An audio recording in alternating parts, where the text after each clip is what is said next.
Hey guys, sorry for kind of the short notice here, but I figured since Arty wasn't going live tonight, I figured I would uh, do a little short live stream while I'm still at home. So I figured I'd also work on this Erie built B unit finally, so we can try to get this guy back running. I don't know how far I'm going to get because I don't know what the railroad's going to do or anything like that. So it may be entirely possible I may get a call in the middle of this stream and I have to end it abruptly. So without further ado, let's go ahead and I'll show you what we're going to be working on right here. So just bear with me just a second here. Let me change my camera. So camera, go down, face the rear. So, okay, so right there. Oh, hey, that didn't take long. Hey, Pirates of the Mall Trains and James Galton. And I believe, is this Allie, Caitlin, or Cheyenne? I'm assuming this is Allie since it says I'm a banana tree, but there's Pirates of the Mall Trains dropping in. There's James Galton. There's, like I said, I'm assuming this is Allie, but this will be all three girls checking in, Cheyenne, Caitlin, and Allie. So for those of you who don't know, Cheyenne's my niece, and Allie and Caitlin are her two friends. Cheyenne's over having a sleepover with them, so I'm sure they're having a big time.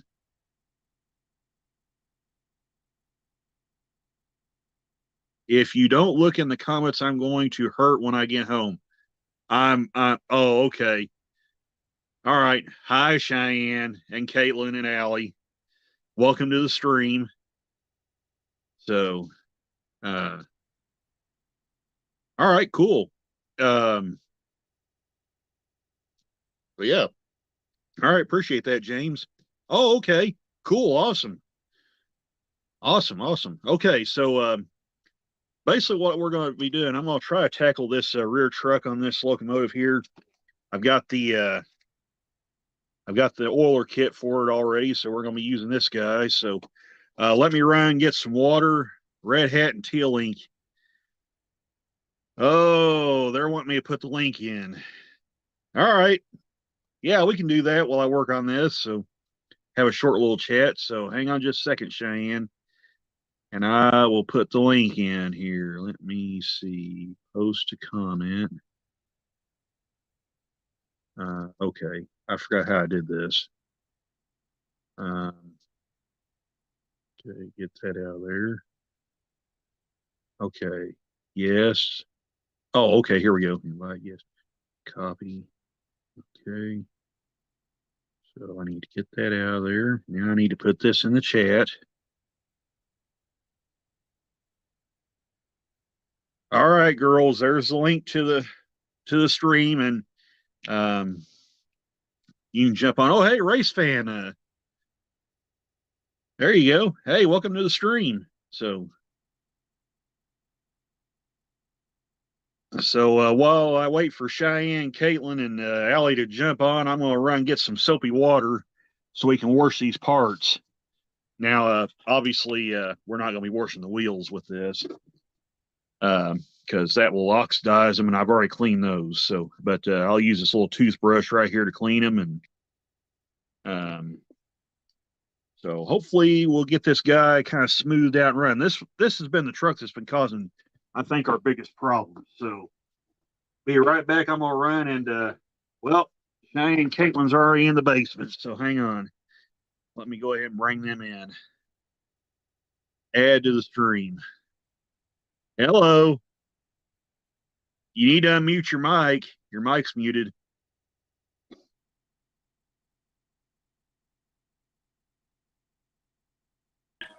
Hi. Give us Hello. just a second. Yeah. Okay. I'm gonna put you guys up big while I get this water run. So there you go. You're on full screen now.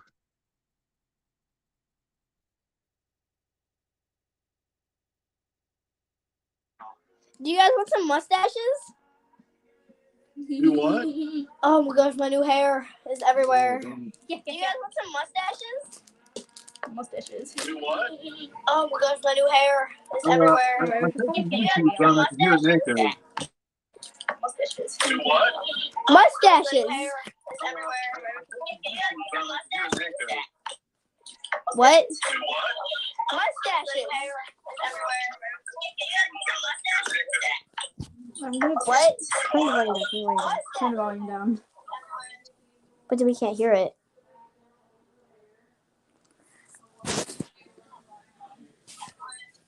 But we can't hear it. Anyway. But we can't hear it. Okay, wait, give me a mustache. I'm beautiful. Hey, John Noteful, welcome. Okay, shoo shoo. I have to fix my wig up. Shoo shoo. I'm beautiful. Okay, shoo shoo. D. Yes. D. What? What? Hello? I'm here. Hey, turn that down. I dyed my hair. Totally. You dyed your hair. What? Turn that one down all the Well, way. this ought to be fun. I can't wait to see this. First of all, hey, don't show me. I know it was showing me. Allie is bald over here. Yep. Completely bald. Allie's bald. Totally believable bald person. Okay, hang on, let me just bring my hair around in front. I dyed part of it black. Isn't it beautiful? Isn't it beautiful? So beautiful. Yep. I know, right? That's if the whole nice. thing wasn't dyed black, that'd be just amazing. Mm-hmm.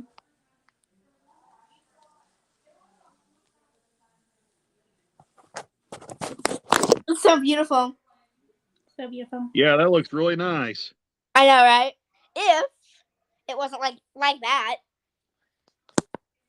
You did not just drop that on the floor. Yay! Okay, so I'm gonna go back to Pick it up. That cost me like $30. go back to my thing where they can see what I'm doing here. So Grab my toes.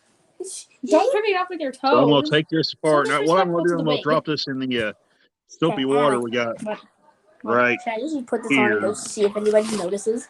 Sure, I'm gonna be wearing a So- mustache. Give me a second to put this on. There's that soapy Should I just, water like, right walk, there. I'm like, just in gonna the drop these kitchen, parts or in. should Now, we, like I just, said, I'm like, not walk into it, dropping see if anybody notices? the parts Wait, that's supposed to does electricity in there. So we're just gonna put the gears in there and let them guys soak and get all nice and clean. So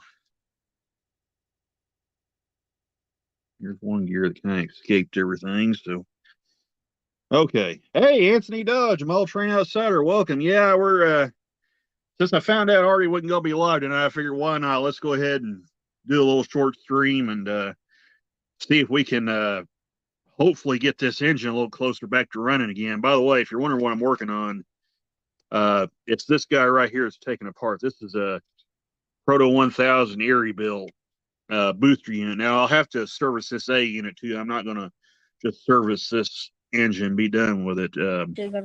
I will eventually get to this this A unit too, so because I figure it's gonna need servicing too. No, she's gonna kill you. No, she's not. Anyway, Not if I make my dad do it. Yeah. Hey, D. yes. I'm gonna put another mustache on Mom's car. Are you serious? You're gonna put another mustache on, huh? Yeah, I am. No, give me. Isn't my hair just amazing? Yeah, it looks good.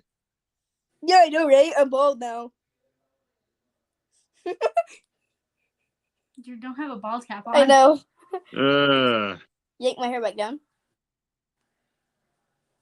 All right, I'm Allie. gonna move this camera over right here, so Okay, I got the mustache. I'm gonna put you back on solo again, where I'm not having to turn my camera on and off. I'm just Me? yes. I got the mustache on. Gosh. Wait, no, I need to look at it. I don't know what it looks like. Hello. Hello. Hi. Hello, Allie.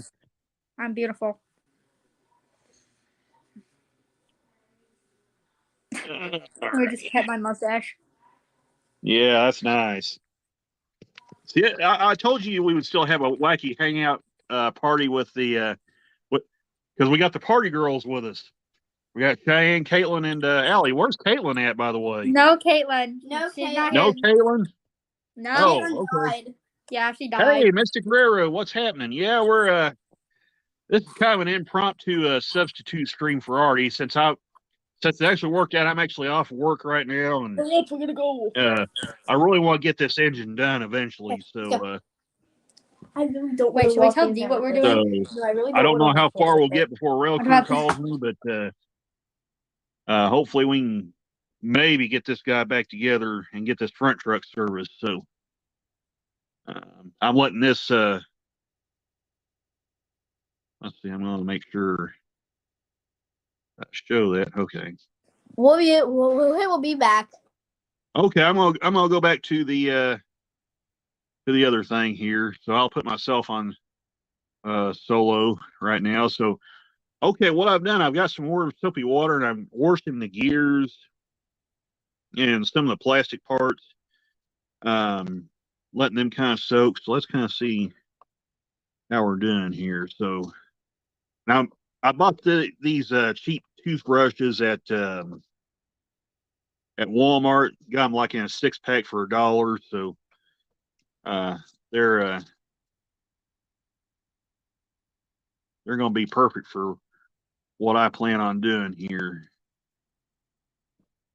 So we're going to kind of scrub these guys down here, and I'm going to try to do this where you guys can see it. So, and I'm using a soft bristle toothbrush as well, so I don't possibly damage anything. Oh, those are turning out really nice. So I'm going to run and get me a towel right quick and dry these guys off. I got me some little paper towels here. So bear with me just a second while I get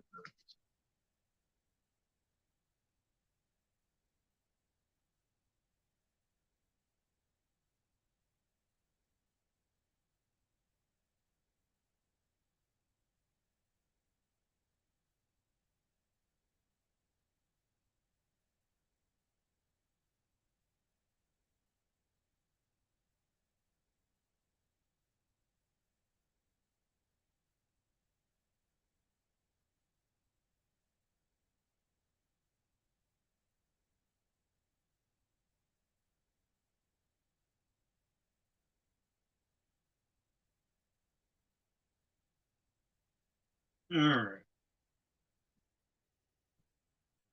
Okay. So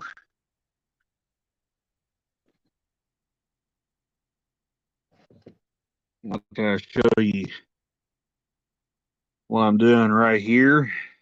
This way I can kind of keep an eye on the comments too. So I'm going to dry this guy off right quick. And these are just, I'm just using shop towels to dry these off with.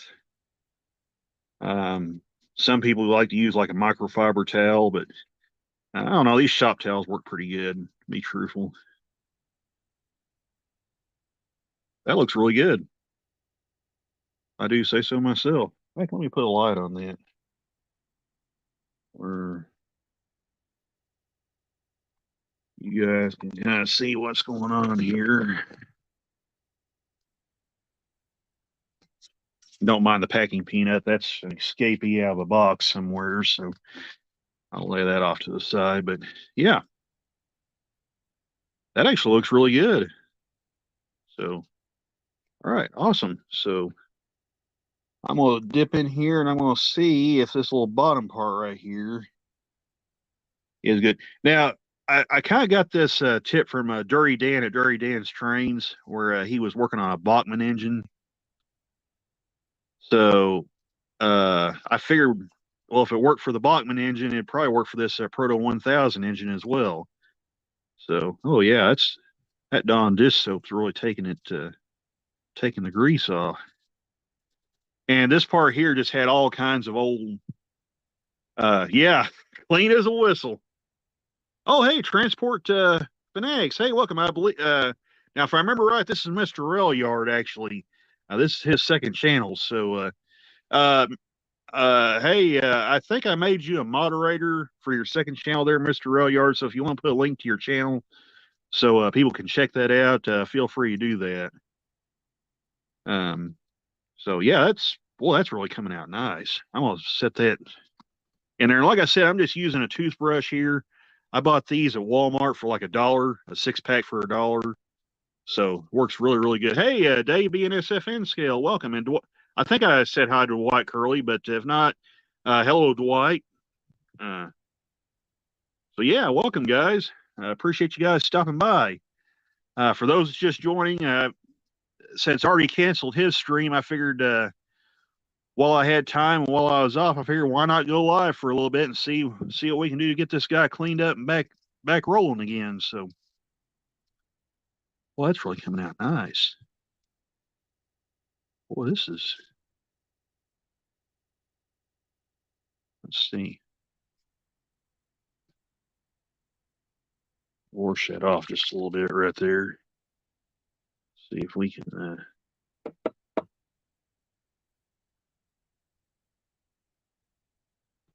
Now I want to be extra careful. I don't get water on these wheels or anything like that. So.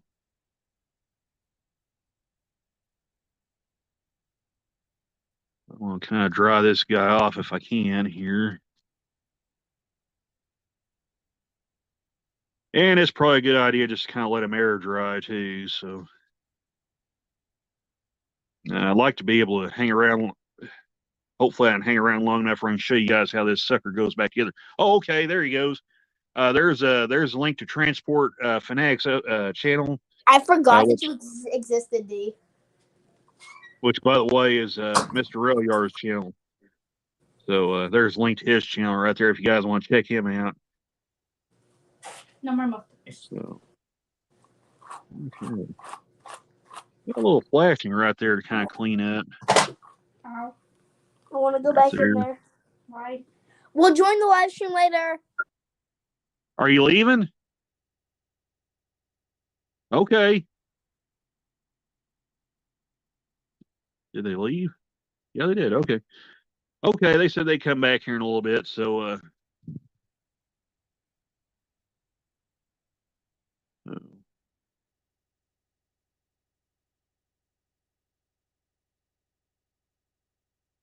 anyway, so right there's that guy. Looks pretty good and clean right there. Boy, that looks a lot better right there. And like I said, I'm just using a shop towel that you buy at like your local Walmart and everything. So yeah, it looks really, really good. So yeah, we'll let that guy air dry. So next up is this. This part here was pretty clean, but I went ahead and kind of soaked it anyway, just to be on the safe side in case there was any air grease or anything kind of hanging around.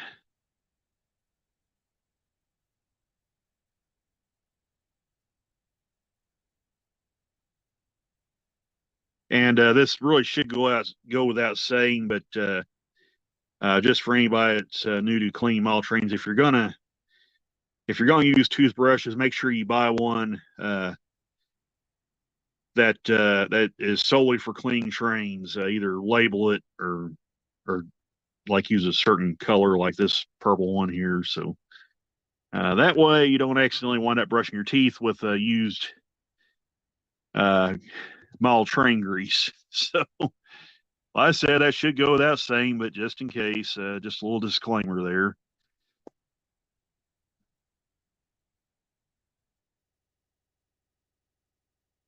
All right, that looks really good. Let's try that guy off. Oh, hey, model train aficionado, welcome. Yeah, welcome, guys. Wow, I got 13 people in here. Well, I think we dropped down to 12, but still, that's good. We're doing good here. So, okay, there's that. So now we need the other part of that. And we'll have to fish around where there it is right there. So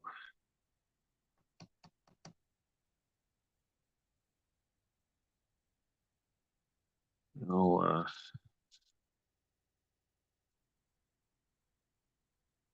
scrub this guy down real good.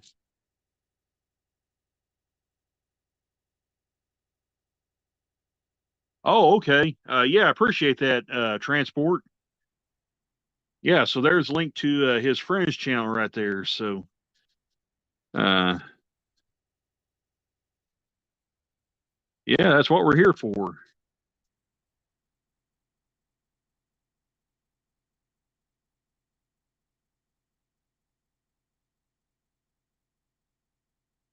And much like Anthony Dodge's, the way Anthony does his streams, you can post links to your channel or your friend's channel as long as it's not, or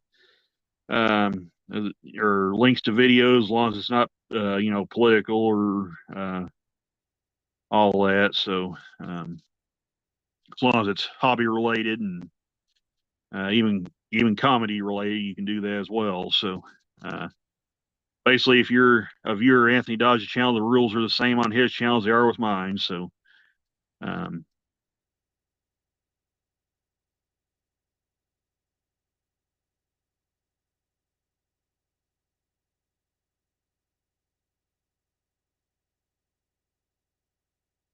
well, there's some good flashing right there. See if we can get that out of there. Uh, I think some of these earlier proto units, they were kind of bad about this, where they would escape the factory and they'd have like little flashings around the truck parts here. So it's kind of all right. We'll dry that guy off now. Wipe soap off my hands. I think now that I did clean the gears on those wheels back there, so they should be all right. So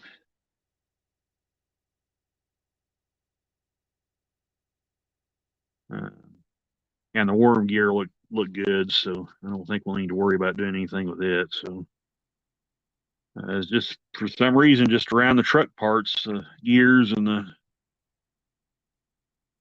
the little parts of the side frame there. Everything else looked good. So get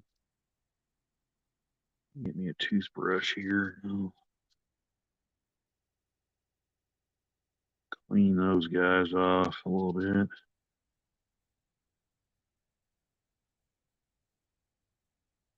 Now I'll probably let these guys sit out and air dry for a few minutes just to make sure they're nice and dry, because I don't want to get these parts that make contact with electricity exposed to any moisture if I can help it. But yeah, those look good right there.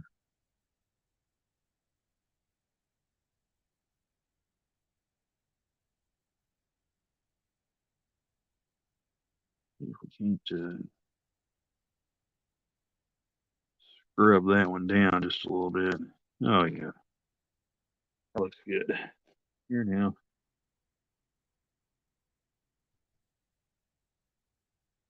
Oh, let me take that down there. Okay, so Model Train Fish, you know what this engine is, and I'll pull the camera up where you guys can see it.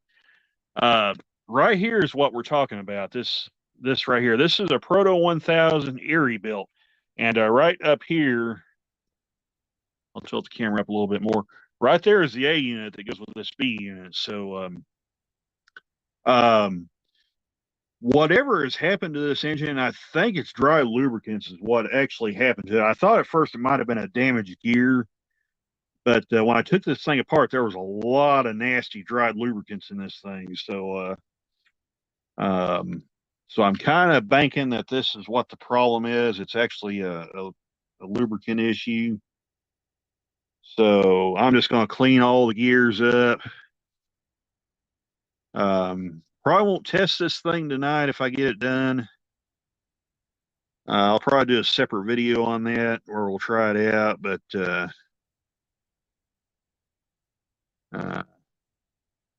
hopefully everything hopefully this fixes our problem.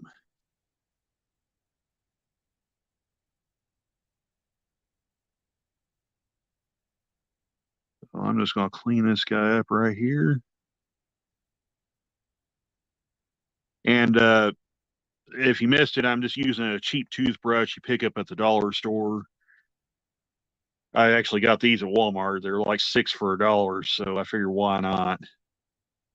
So okay, let's see. Yeah, this model train aficionado. This is a Proto 1000 drive right here. It is under the Walther's name. It's like the early Proto engines. So okay, Transport Fanatics said my friend Fire Alarm Tech Guy 4444 is a rail fan. He does airplanes, washing machines, and fire alarms. Oh, that's cool. Yeah, so everybody go check out Transport Fanatics Friends channel. So that's cool. So yeah, I think it's turned out real good. I think we're gonna have something to work with here. So I'm just gonna clean each one of these gears up. Cheyenne Alley will probably rejoin us here before the end of the stream, I hope. So they said they'd be back anyway. So I'm just gonna clean this guy up here. But yeah, you guys just saw this thing when I first took it apart. I mean, it's no wonder this thing didn't run. I'm surprised it ran when it did, because it ran good for quite a while, and then it just decided to not run very well. So hopefully we'll get her lubed up.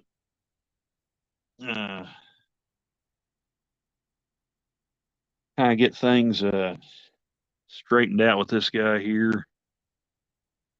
Now these gears are all going to have to go a certain way, and my memory is not very good, so I'm just going to have to kind of play around, make sure I get it right, because when I put the gears back in this thing here, a couple weeks ago, I found I had a couple of gears backwards. So hopefully I can remember to put these guys in right. So, and if we have time, we'll see if we can't get this front truck done here.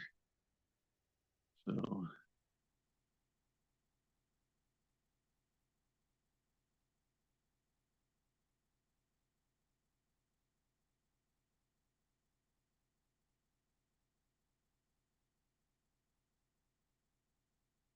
oh yeah, yeah, that's definitely true, Anthony.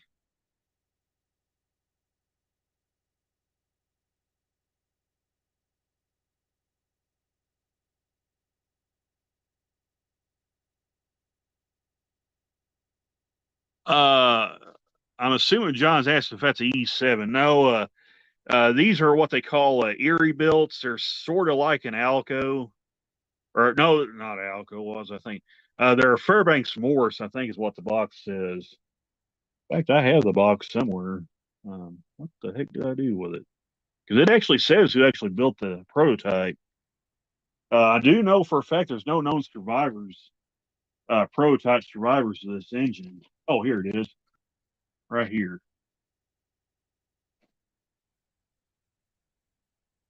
So yes, this the prototype was built by Fairbanks Moores. Um,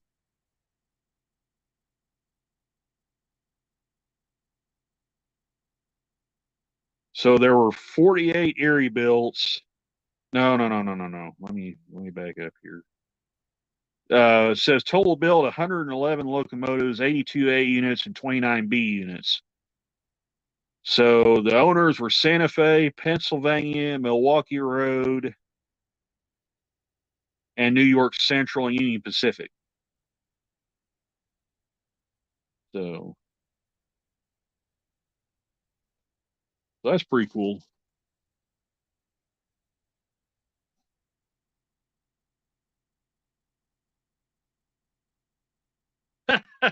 Can I do one of your locomotives? I mean, I can try Mystic, but I'm not. I'm by no means no SMT mainline or even Dirty Dan's trains. I'm just kind of a novice at this. So, in fact, that's how I learned how this little trick of doing it in the soapy water and everything was from Dirty Dan. So, um,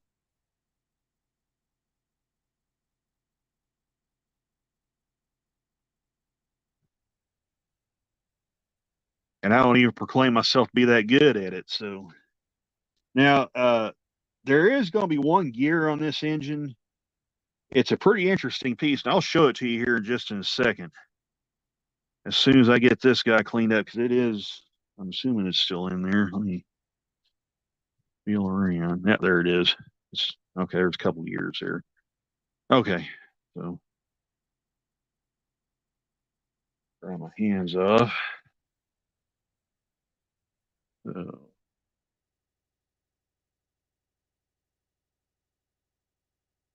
kind of falling behind in the chat here. Whoa, what in the world? Okay. Oh yeah, sure. Transport. Well, you're more welcome. Hang on, I'll put the link back in. You can jump on. So yeah, sorry, I'm kind of getting behind in the chats here.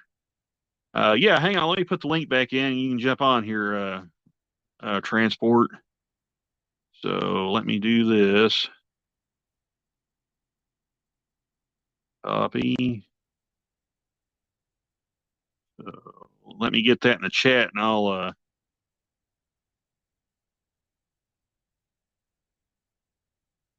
Come on.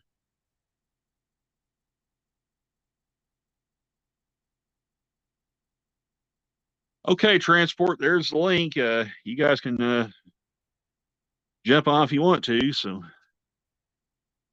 okay. Model Train Aficionado says I have a Proto 1000 Alco DL 109NH heavy engine, great pulling power, runs it. Yeah, these Proto engines can really get on their knees and pull. Most of them now. The GP15 -1s, they're of course they're a lot smaller engine, but um,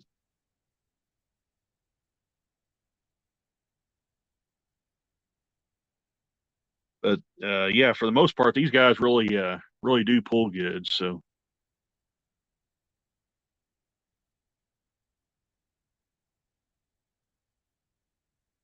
Oh yeah, I think this will be transport. Yep, yep, there he is. All right, let's bring him on. Hello? Hey man, what's happening? Oh, not much. How's it going, man? Oh, going pretty good. Welcome to the stream. Well, thank you very much. Um, I just saw your live stream go, and I thought I would pop in and say hello. Yeah, appreciate it, bud. Yeah, no problem. Yeah. So, to clarify, to clarify something. This is a channel that I'm sharing with friends of mine. So sometimes that's why I put my name Luke, because it's Luke going under Transport Fanatics right now. Good to know. I kind of wondered what your first name was. I only know you by Mr. Railyard, so yeah, you can just call me Luke if you want. I don't mind. Yeah, that's fine. So, but yeah, for those of you that don't know, Transport Fanatics is actually Mr. Railyard. That's his main channel. So he does these live streams where he does a lot of gaming stuff and really cool channel. So. Well, thank you, Randall. I really do appreciate the support here. Oh, hey, not a problem. So, hey, if you want, you can put a link to your other channels so people can check out your main channel if you want, Luke. Yeah, I sent both links so that people can check out either channel. All right, yeah. All right, cool. So, yeah. Okay. And I also, if you guys can, please support our fellow transport fanatic. His name's Kelly, otherwise known as Fire Alarm Tech Guy. No reference to GS4, but he's a great friend of mine. So, and he's also part of my train club. Oh, that's cool. Yeah. We always support members of the train club. So, Yeah. He's one of the he's more of like unlike me, he's more of a transport nut. He likes airplanes and stuff too. Right. Yeah, Yeah, he's a really I awesome wish I guy. could do. Yeah, I wish I could do these live streams more often, but because I keep saying this, I keep hate, and I hate to keep beating this horse to death, but um, because of the way my job works, I never know when I'm going to get called out. So it's not like I can just sit down and do a live stream on a regular basis. So, of course, Mr. Railyard or Luke knows what I'm talking about. In fact, I joined him from one of the locations I was at. We were actually fortunate enough to actually catch a train there. So, Yeah, you did. Yeah, you were on, I believe, I was at one of the the. north end of Koshkanon. So, Oh yeah, that was like 4 or 5 months ago. yeah, that's That been quite a was. while back. No, yeah, yeah. All right, I believe we can start putting this guy back together. I hope. Awesome. So,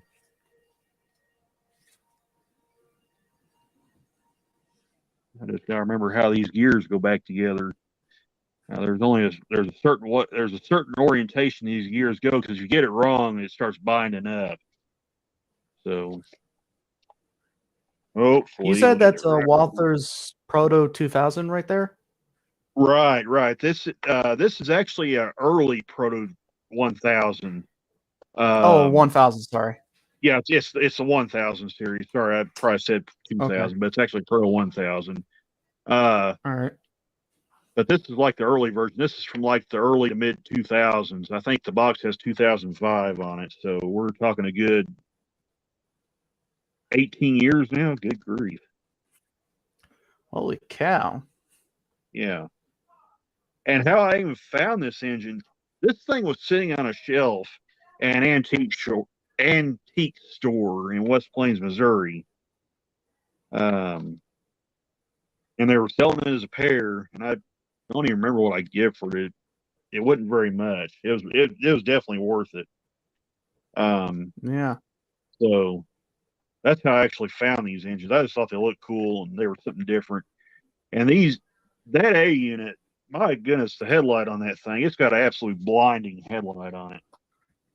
Ah. I think I've got 3 engines now that can match the light output. In fact, one of them I just reviewed at that Walther's SD30. Wow, boy, my brain is gone tonight. That Bowser SD30C Eco has some pretty stout lights, and the engine I'm soon to upload the review on, the BC Rail M630. Boy, does that thing have a set of headlights on it. I mean, if you guys haven't seen videos of that engine of that model on other channels, I'm gonna warn you, this sucker is one of those you're gonna have to put your sunglasses on and look at head on. So it's got a set of lights on it. So okay, I'm gonna get my little applicators out here.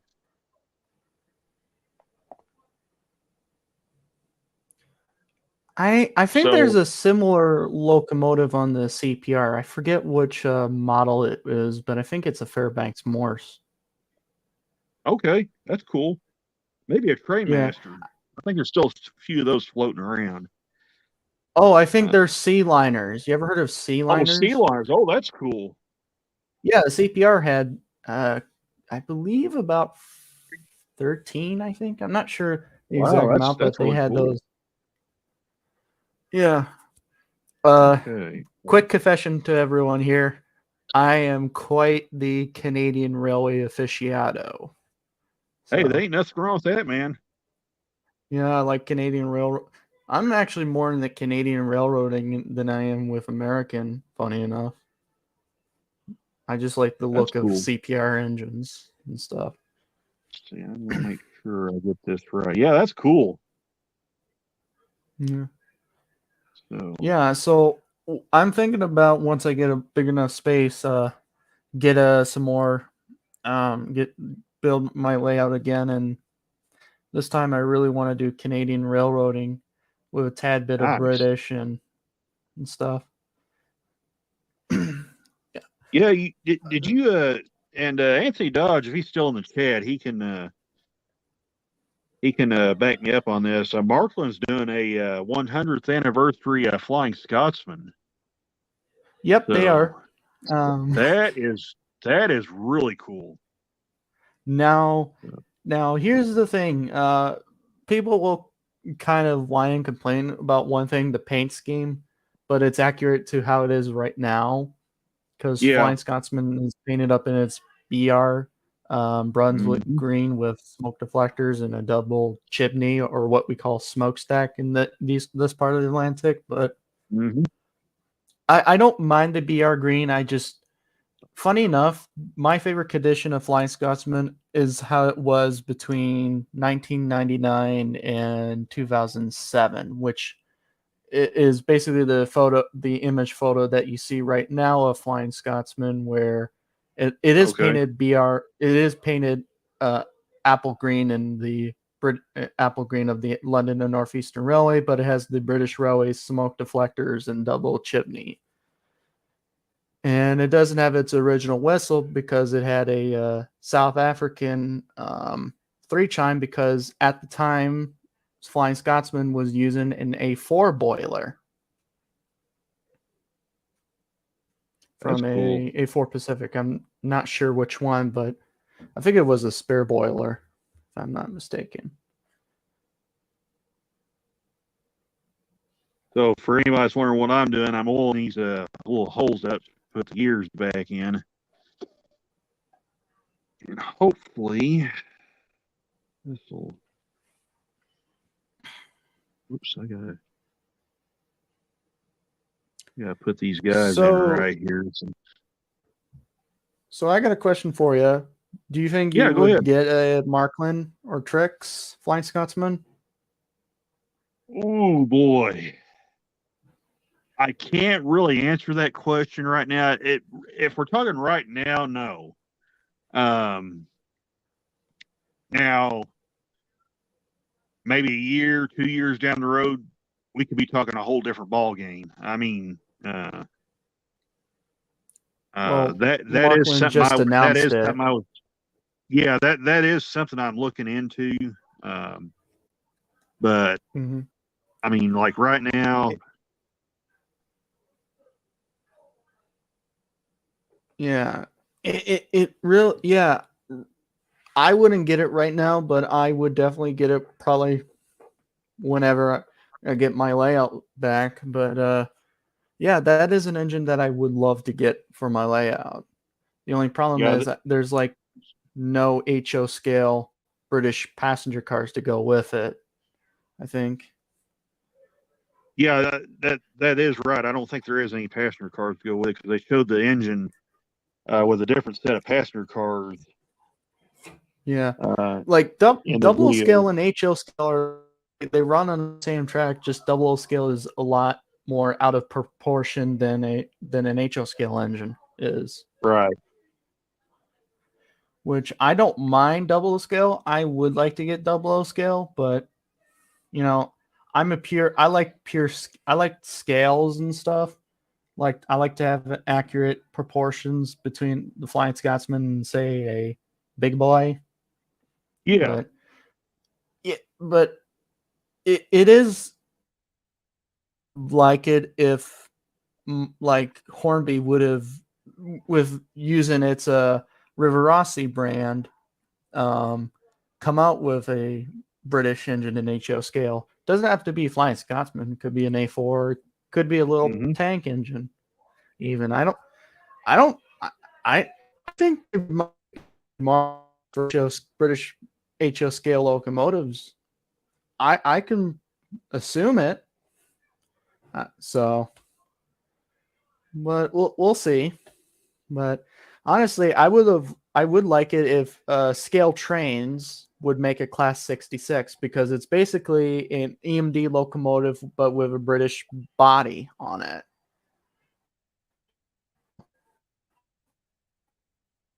I love Okay, yeah, love I'm pulling anything up a British. comment from Anthony Dodge right now. And by the way, hello, rail fan in a car, and also thanks for stopping by, race fan. I really appreciate it. Have a good night.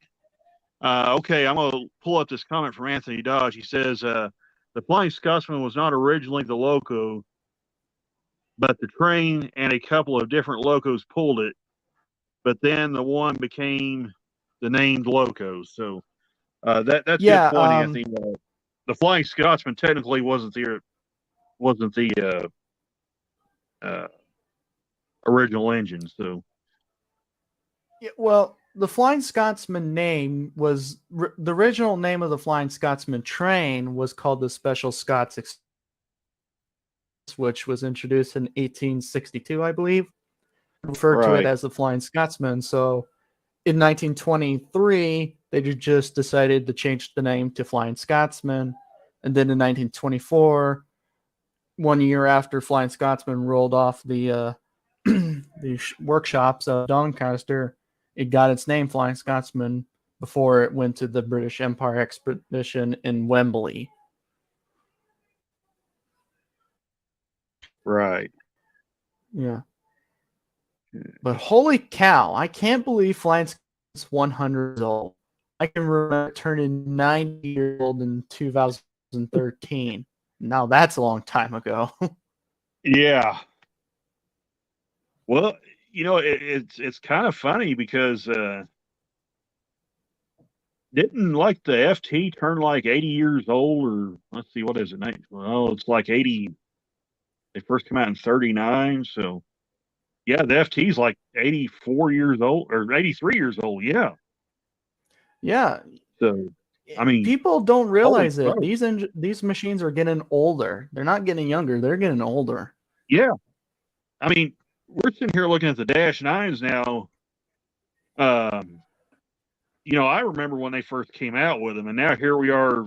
Some of them's already 30 years old. I mean,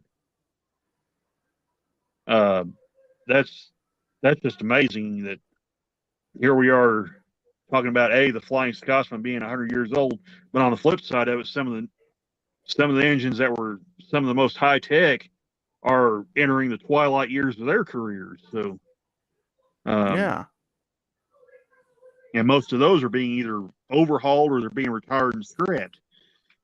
So, Mm-hmm. And here's the funny thing: the Flying Scotsman would have not been built if it wasn't for the grouping, right, because I believe because I watched a video from the National Railway Museum in York. Basically, Gresley and some other people were looking into electrifying the British railway network even after World War One. So, yeah, but really, it was just down to electrification was expensive and steam locomotives were proven technology. So,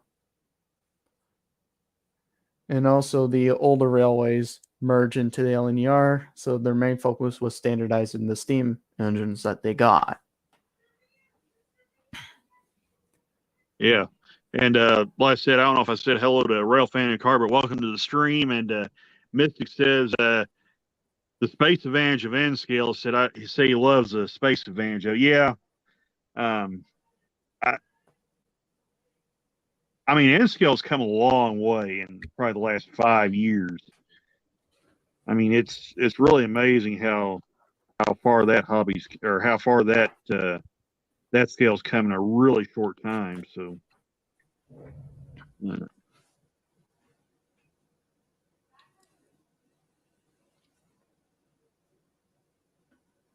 And by the way, hello to everybody in the chat too on my side. So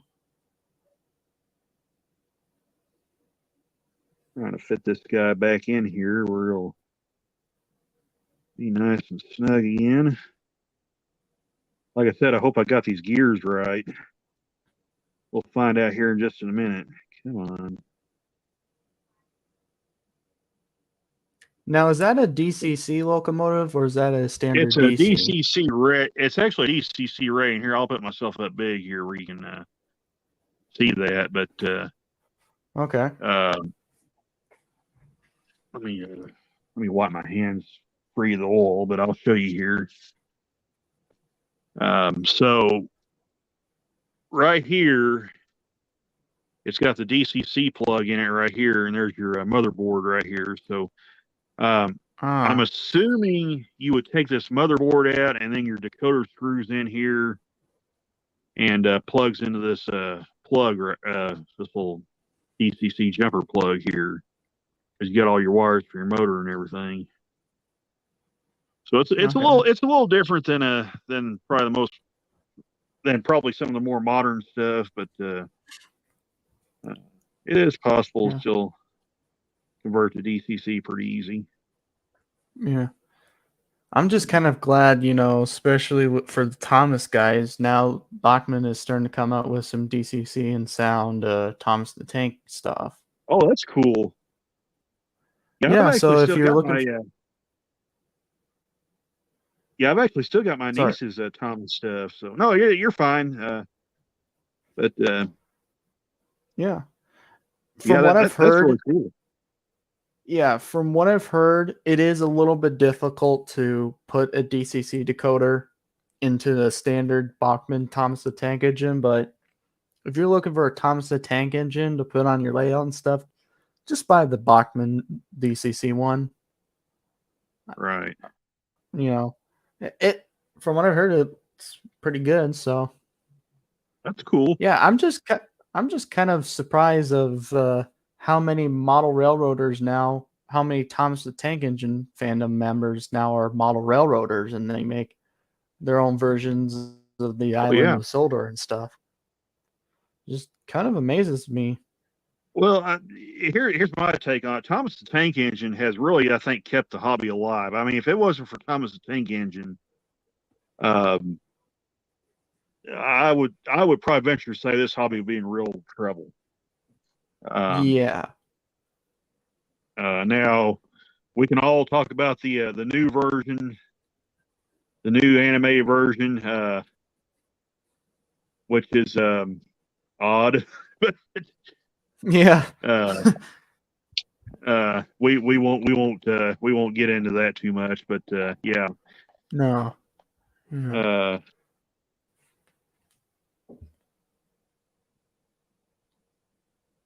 Especially the what was the one story I heard where they said there was one episode where Gordon proclaimed to be Thomas's father, so that's almost like that could almost be a Star Wars meme. Oh my goodness. The new Thomas the Tank show is just like doesn't make sense. And honestly, it's a real disgrace to Reverend W. Audrey's vision for Thomas the Tank Engine. Well, here's the thing, and if you want to disagree with me on this, that's fine. But I don't mind them trying something new, with animation style. But my goodness, some of the stuff they come up with in that one, yeah, that's yeah. I mean, I totally agree with you with the animation part. Yeah, I totally agree with the animation part. I don't mind it being an animation, but the animation they're doing now, I don't like it. It just feels more like a toy train world than a real life railway that you could visit. And stuff. At least with the CGI, Thomas, the one my niece watched back in the early 2010s when she was little, that you could still tell it was animated, but it looked a lot more realistic. Oh yeah, definitely. And if everybody had their choice, we would be all it would be all model series. It would have been all model series, but it just got expensive to make it in the UK. So and I think they still make their animations in Canada. If I'm correct. Nitrogen Studios, I think it's the name. So. Oh, hey, John, welcome. Hello, John. How's it going? Yeah. Okay, Dave BNSFN Skill said since about 1990, N has become much more reliable, and since early 2000s, become much more detailed. Yeah, I totally agree with that, Dave. Yeah. In fact, I've said this on the record. Um, if N still had now what it had back in the 90s, and I'd say early 90s, um, I would probably be an N scale, not an HO.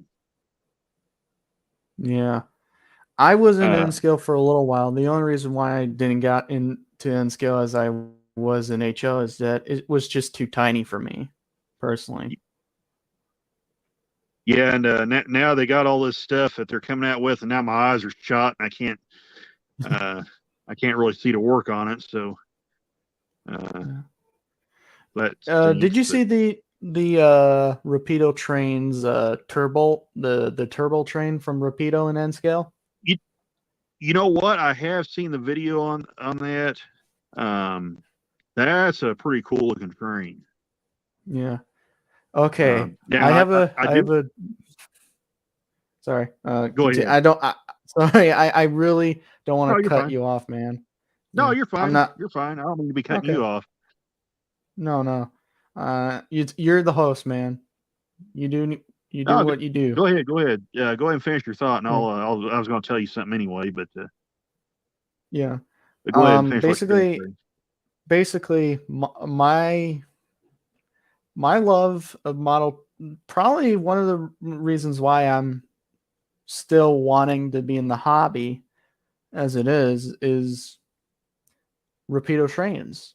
I am a Rapido trains nuts. Now people will have their opinions, MRC guys, but I like Rapido trains. I love the stuff they come out.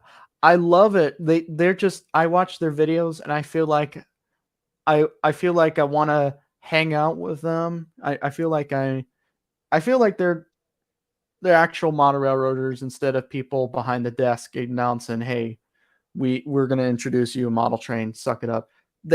They're really down for the details, like their undercarriage and stuff of the passenger cars and locomotives are absolutely awesome. I I have been a Rapido fan for a long time. I love every single product they come out with.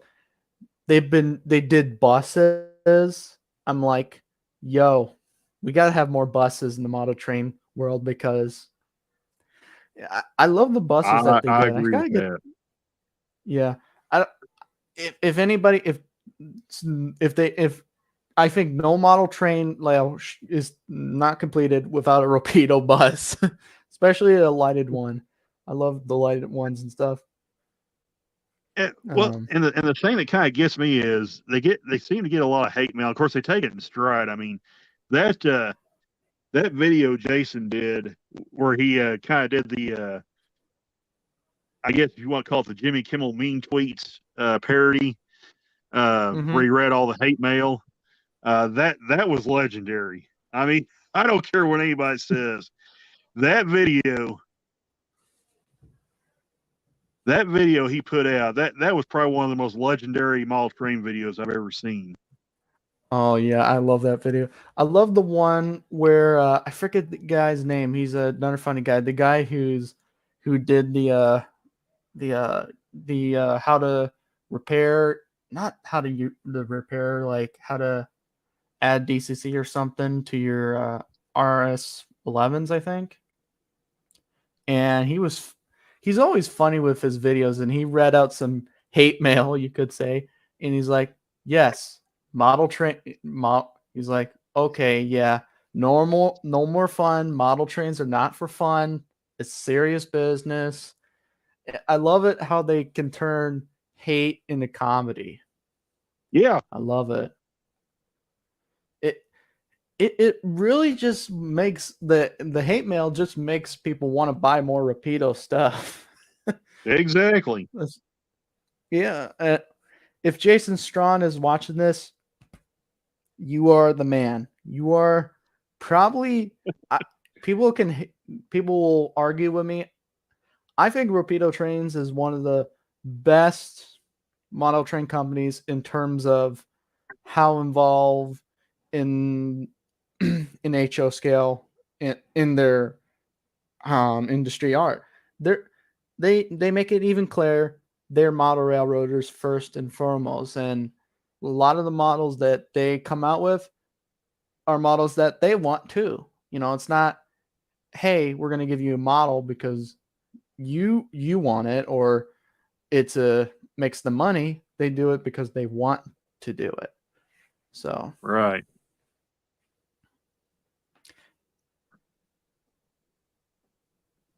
Yeah, and by the way, I'm pulling up John's comments there. Mr. Railyard, I don't know if you've seen this guy's collection or not, John, but he has one of the most epic train collections I think that I've seen in recent years on YouTube. well, I know the what stuff I'm he going to do after. finds. Well, I know what I'm going I to mean, do after the live stream. I'm going to go check out John's channel. yeah, I mean, just check out one of the streams where he was on with Arty. Arty, okay. Yeah, Aus America, because he was showing some of the stuff that he had. And I mean, like I said, he just has some epic stuff. So,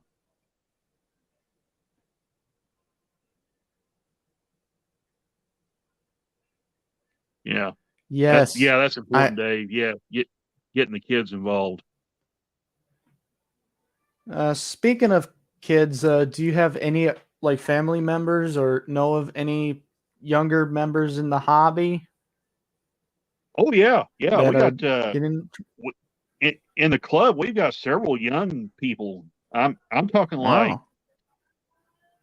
I'm talking like 16 younger. Wow, that's pretty cool. If you, I was just going to say, if you go back and watch the stream that I did from the Home and Garden Show, there's at least 3 or 4 guys in there. It's either 16 years old or younger.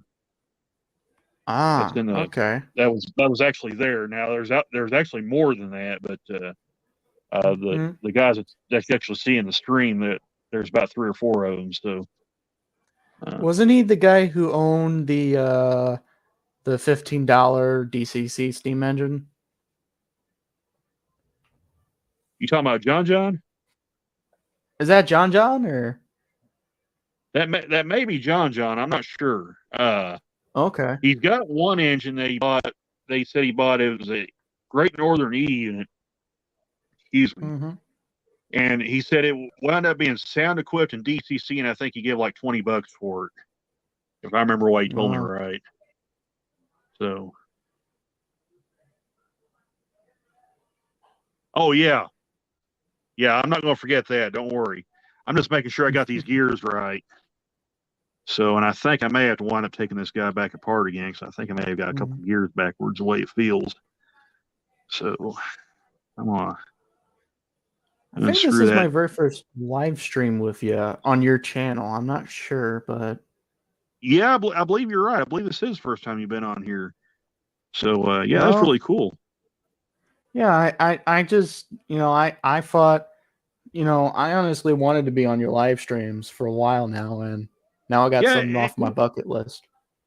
Yeah, anytime you want to be on here, just drop me a link in the comments or something like that, and I'll be glad to put the link in and let you guys come on. So awesome. Well, I greatly appreciate you, Randall, for being a supporter of both mine, my main channel and Transport Fanatics. That's what we're here for. We're here to grow our channel and advance the hobby. So yep. Well, no. And I'm trying to include people from other hobbies, like people who are in the airplanes, cars, boats, and stuff with Transport Fanatics. But honestly, Transport Fanatics is mainly run by guys who like trains mainly. But my friend Kelly, who's a member, he's big in the aircrafts and stuff. He and I were talking and showed him, I'm telling Kelly, whenever I need to know about an airplane, how much it weighs and stuff, what type it is, I go to you. And when you have a question about trains, you come to me. We talk about it. So I There love you it go. when That's the way it should work. yeah. Yeah, it's just awesome, to talk to somebody who's into other forms of transportation. It's just like you're a rail fan, you were model railroad and stuff. I'm like, yeah, wow, that's Yep. pretty cool. I'm big into aviation and stuff. And I believe actually GFW Trains' grandfather was a railroader and a Yes. airline pilot Yes. for a OG George. while. He's actually airline. He's actually a retired airline pilot. So Awesome.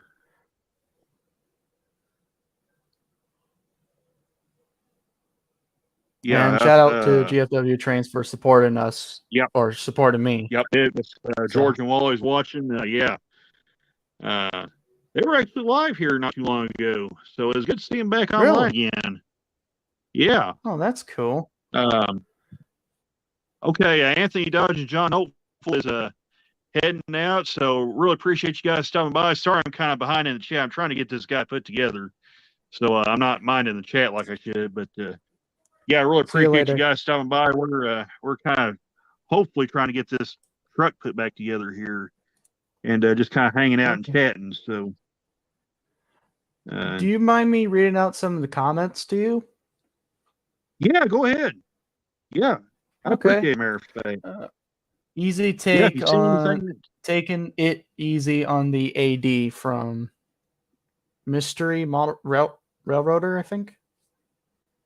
Uh-huh. All right. Not too much comments going on there. Yeah, I actually put the gears on wrong. Well, that's not good. Okay, well, let's see. I think this gear is going to go right here.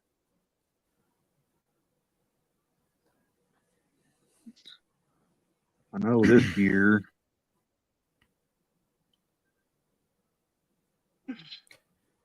Honestly, Randall, I don't think I could do what you're doing right now.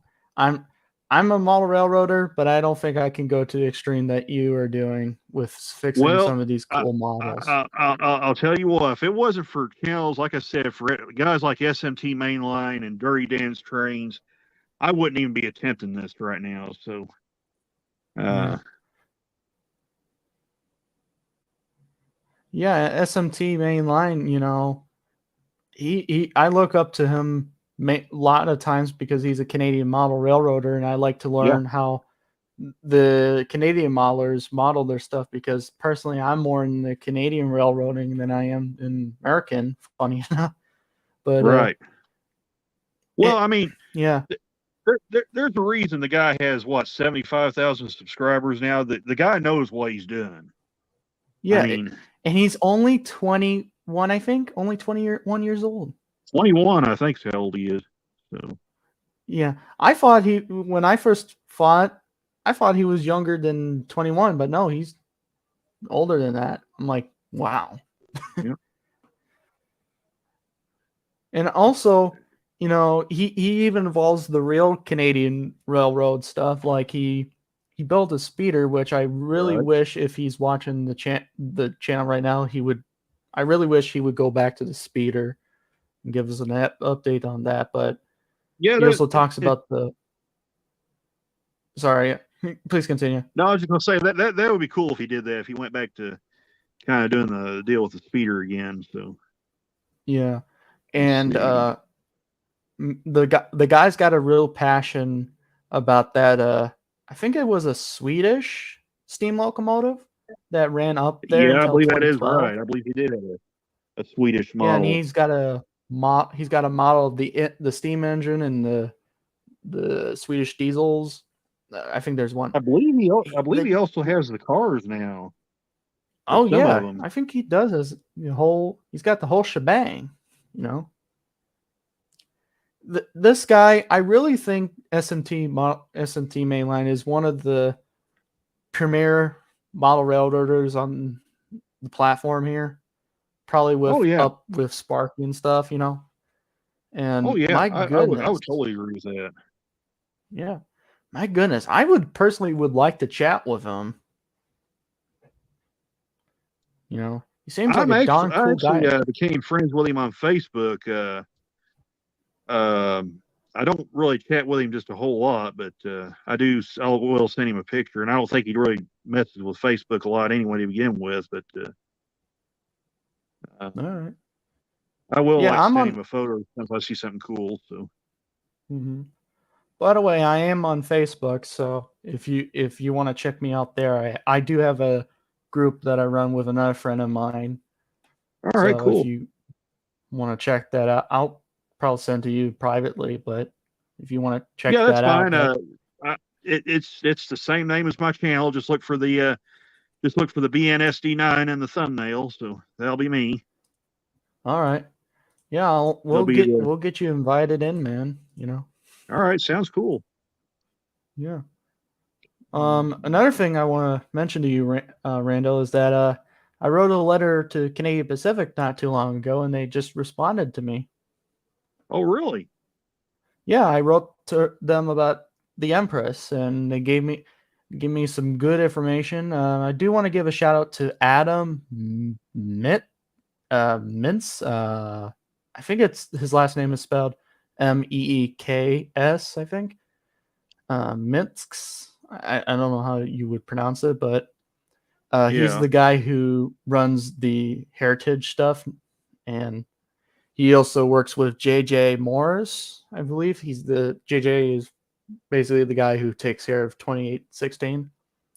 But Uh-huh. both guys, they were super awesome to get in contact with. Mainly Adam. Adam was the one who contacted me. He gave me all the information I needed, and he's really awesome. He gave me he's a really awesome guy. Adam, if Adam's watching this stream, thank you, Adam. I really appreciate you, man. Thank you for preserving a little bit of your Okay. company's heritage. Oh, okay, that's cool, John. He says he's starting to get into slot cars Oh, now. slot cars like American Flyer slot cars, or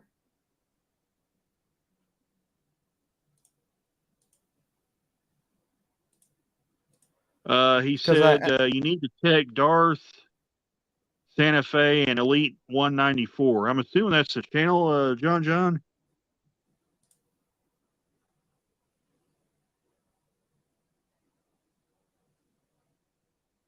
Hmm.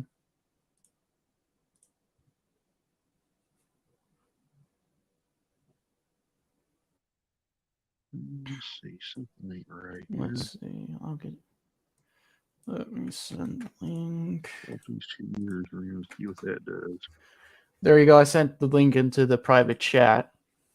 Oh, okay, So appreciate if it. you want so whenever you want to join, you can join it out, and I'll send you an invitation if you want. Yeah, sure, I appreciate that. Yeah. I'll be sure to check that out. Holy cow. Oh my. All right. Probably boring everybody to death trying to put this stinking truck back together, but you gotta get these things just right, or they don't want to play with you. Mm-hmm. Oh, definitely. So, I thought Cheyenne and Allie was going to come back on because they said they'd be back. Are those your nieces or? Cheyenne's my niece. Allie's her friend. So, Okay.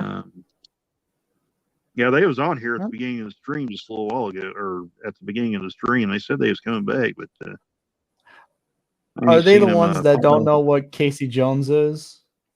I think that's them. So, I see. what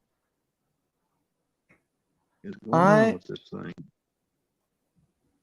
I'm assuming they're not really rail fans or model railroaders. They're not really what you'd say rail fans or model railroaders. But let me go ahead and I'll click on that link right quick, and maybe it won't throw me out of the chat when I do this. Yeah. Let's see. You're more than happy to post anything in the the Facebook group if you want. Well, I'll tell you what. Well,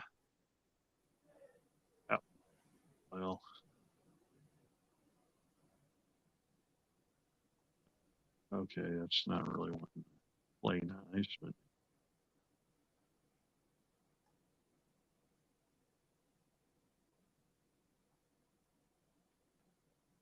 still there. Yeah, I'm still here. Okay, I'm trying to get this thing to work here. Let's see, Mr. Rail Yard Trick. Okay, I'll know what to look for now. So I'll check that out Awesome. when I get a chance here. So Yeah, and I'll send you a um, friend request too. all right, yeah, Let me appreciate actually do that. it. Let me Yeah, let me take actually do that right now. my phone does not like to play nice, and I don't know why. I guess it's getting too hot. So I apologize for the wild ride, folks. Uh, All right. Holy cow. All right, there we go. All right, we're back. Okay. So I think I just put myself on the exit solo layout. Okay. So anyway, yeah, I'll check that out as soon as I get a chance. So, Awesome. okay, John says he's in the Yellow Box Facebook group, so that's cool, John. Okay. And he's taking his grandson to the train show tomorrow. All right, very cool. Oh, awesome. I'm assuming that's your grandson, right, John Casey? I don't want to get it wrong if it is. So, but that's cool. Oh, Yeah, I guess. okay. For some clarification, it's not Casey Jones. It's just Casey. Right. Okay. Because for a minute I was like, wait, are you talking about Casey Jones? Yeah. No, I think he's talking about his grandson, Casey. Oh, okay. So. Okay.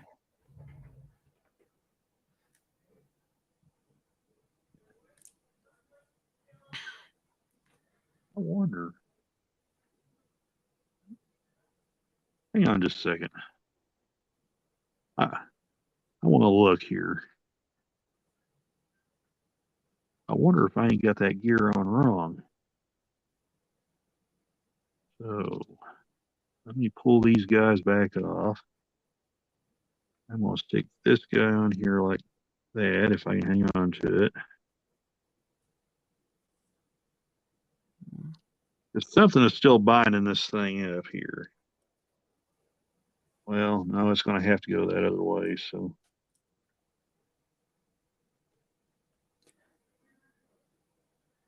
Oh, John says I showed him the Casey Jones TV show. Oh, that's cool. Yeah, I actually watched that on YouTube when I was little, and my golly, I always enjoyed watching that. Yeah, when I was growing up, it was Shining Time Station for me. So. Oh yeah. When I was a little kid, so. Yeah. That was back in the days when Ringo Starr was. Yeah. I wish I was there. I wish I was a kid in your time, man. You had all the cool stuff.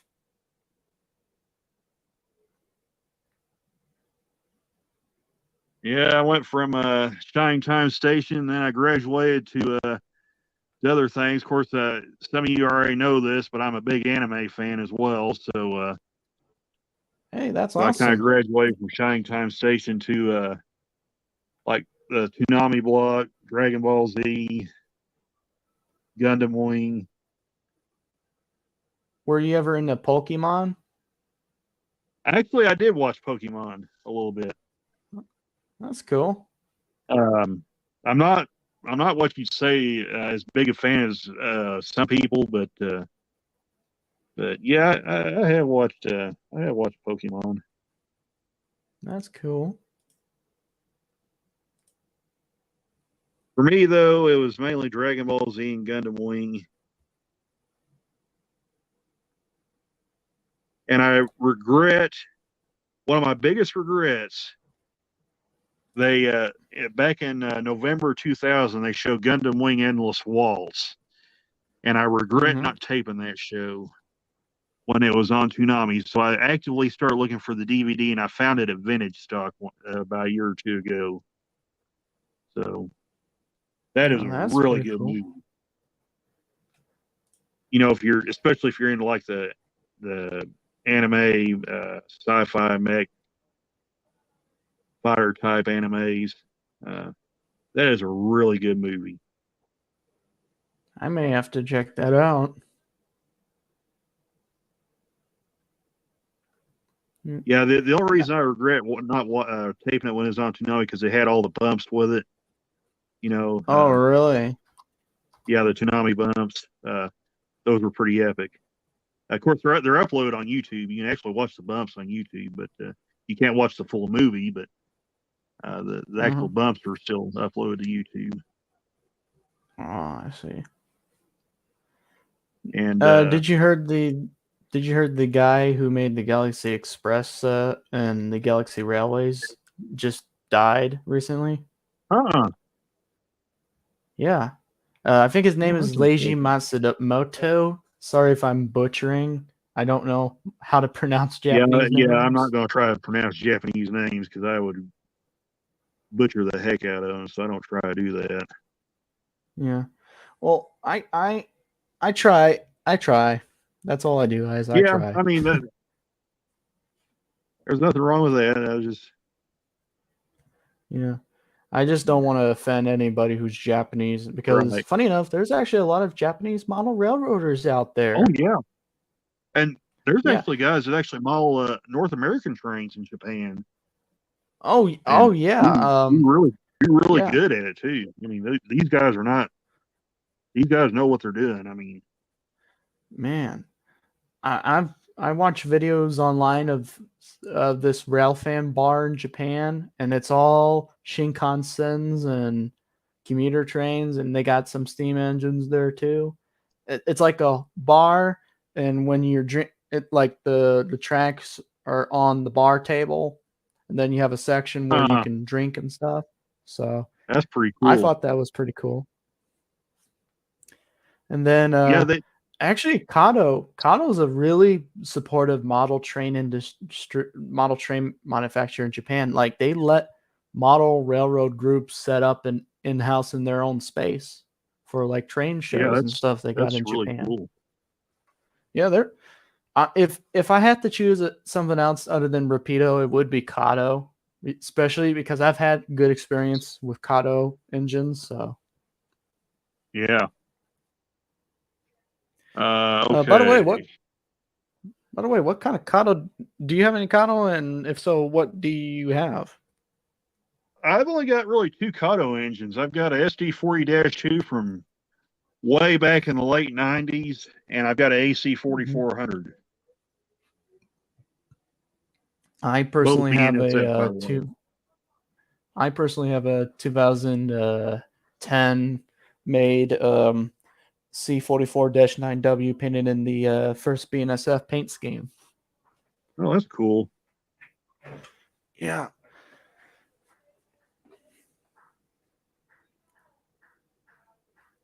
Let's see. Oh my god. Oh, sorry. No, My go ahead. parents are downstairs. My parents and my siblings. I don't know who's that. I'm hearing my mom, but seems like some of them are watching Blues Brothers downstairs. Oh, really? Yeah, and they're like singing "Sweet Home Chicago" because, funny Uh, enough, I am from Chicago. So there you go. yeah, but well, except for my mother, but I don't live in Chicago anymore, and there's quite good obvious reasons why. Right. So yeah, I'm going to Detroit pretty soon, so I'm gonna have to be very careful because I've heard some people say it's a little worse than Chicago, which I kind of have my debates about. So Yeah. uh, um, Really, I love Chicago. I love Detroit. Well, I haven't been to Detroit, so I can't say for certain. But yeah, I'm going near Detroit, and if I see any trains, I'll probably get some videos and stuff, and I'll publish it There to you YouTube. go. There you Yeah, go. I actually asked my mother if we could go to Windsor because it's right next to uh Detroit, but we'll be on the western side of Detroit. But we can't obviously. Well, the only person who can actually cross the border into Canada is actually me. So Right. I'm the only one that can cross the border into Canada. And I joked with my grandma and said, "Yeah, I'll just walk across the border, say woohoo, take a selfie, and cross back the border back into the U.S. and say, hey, I went to Canada." Yep. I am a big Canadian nut. I'm big into lots of different things. Uh, I have a weird interest. Well, some people like it, some people don't for obvious reasons. But I'm big in the Right. royalty, especially the last 100 and especially the last 300 years or so. And if you guys didn't know, I'm a big 1939 Royal tour fan, especially with the 1939 Royal train pulled by a Royal Hudson locomotive. Funny enough, I was on Amazon and Amazon had this for like $8. It was a vintage World's Fair Canadian Pacific Royal Train and Royal Hudson brochure, and That's it gave cool. me, and it's on my Facebook group, so you can guys see it there. But it's got a picture of the diagrams, how much it weighs and stuff, and it even gives me a map of where the train went. And it doesn't show some part of it because it's basically all the trackage it covered across Canada. But the Royal Train did actually went down to Washington, D.C., so that the king could meet the president of the United States, FDR. And I believe, and when he went to the U.S., he went as the King of Canada, not the King of Great Britain or King Right. of the Empire, because he was technically representing Canada. And also to make it more clear, he was kind of representing Canada. The Canadian Prime Minister at the time, Mackenzie King, came along. So here's a problem. I can't name all the U.S. presidents, but I can name almost every single Canadian Prime Minister. Weirdly, but Yeah. but I know a lot of U.S. presidents. So I'm weird. I like all different kinds of stuff. I'm a big history nut. So Okay. Kyle Stevens just dropped in. hello, how's it going? Oh, it's the. And Oh yeah. Hey, how's it going?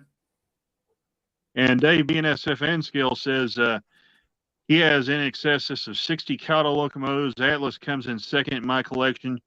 Few Athearn, few scale trains, 3 Rapido, 1 Intermountain, and 1 BLI. Yeah, BLI is probably the only one I don't have, mainly because I've heard so many horror stories about them. You know, I know some people probably think, well, I'm just a BLI hater and don't like the process. That's not the case. I mean, I've looked at I've really wanted to get one of their AC 6000s. But there was a couple guys in the club had BLIs, and they told me about having issues with their locomotives. And then I've heard all the online stuff, and I kind of got leery of buying one. And it doesn't mean I think BLI is junk. I mean, they have a great looking product. They just need to kind of get their arms around some of their QC stuff. Like I said, not Chris, not being a BLI hater. I'm just No. just from what I heard from other people, it just seems to me like they need to work on getting on their quality control kind of arms around it. Not asking for perfection out of them. I mean, that would be just crazy, but Yeah. I personally and would prefer just getting BLI steam engines because yeah, their I steam don't know. engines are more. Their steam engines, I think, are better than their diesels. Yeah, Just I'm right with you. I'm right with you, Luke. I yeah. think they do better with their steam than they do their diesels. I don't know why, but it just it just seems like their steam engines are just way better. Oh yeah, and plus they well their diesels do smoke too, but with their steam engines they like snort out a whole bunch of smoke and steam, and it's like wow, it's not a model train, it's the actual locomotive, you know. Just Well, I mean, little touch of and just the realism. detail. I mean, the detail just looks. They look more detailed than the diesels do. Oh yeah, definitely. Honestly, I'm gonna write a letter. Funny enough, I've been writing letters recently to model train companies, and I'm gonna do this for you because I like you're great. You're a great friend to the Mr. Rallier YouTube channel and also the Train Fanatics. I'm gonna write to them, and I want them to make a Frisco 1522 because I think Oh, that'd be awesome, a Frisco. dude. If they bought a Yeah, Frisco 1522, I don't care what I would have to do. I would buy it. yes. I mean, I will If they never come, buy another locomotive again for the rest of my life if they do that. I will only buy that engine. yes. Oh, that would I be said it live on YouTube. It's on the record. I will never buy another engine for the rest of my life if they make a 1522. I will only buy that engine, then I'll be happy. I can die a happy man. like literally the only way you're gonna get a Frisco 1522 is if you buy a brass, which those are freaking expensive. Yeah, I've seen I one am go not for like dropping $1,500 for an engine. I'm no, sorry. no. I saw a Selkirk for like $2,000. I'm like, no thanks. No, My I'd luck rather spend that though. much on a whistle, an actual My, steam my, whistle. my luck though. Here's what I'm thinking. My luck would be is that if they ever made something like that, they would probably make it like as a brass hybrid, and I still can't afford it. So Oh yeah, because that they did the same thing with the SPNS 700. And that was a pretty good model, though. yeah. Yeah, I'm sorry. I'm really disappointed that no model train manufacturer has made Frisco 1522. That is so weird. I don't know why nobody will attempt that engine. I honestly don't understand what the reasoning is behind it. Like people will make several runs of the big boys, the Challengers, the 800 class Northerns. They'll make like tons of 4449s and stuff. But for some Right. reason, and there's They, quite a bit of a fan base for this engine. I don't know well, why nobody has made okay, one. okay. Here's my theory on this. Is that the reason why they won't attempt it? Because there is such a fan base for that engine. I guess so. I don't know if people are And going to nitpick and say this is wrong, this is wrong, right, this is exactly. wrong. That's just where I was getting at. I wasn't meaning because there's a fan base. They're like, well, we're not going to make it. No, that's not. I'm saying that people will look at every single little detail, and if it's off just ever so slightly, they're going to just be destroying everybody. Classic ribbit counters 101. Now, here's the kicker.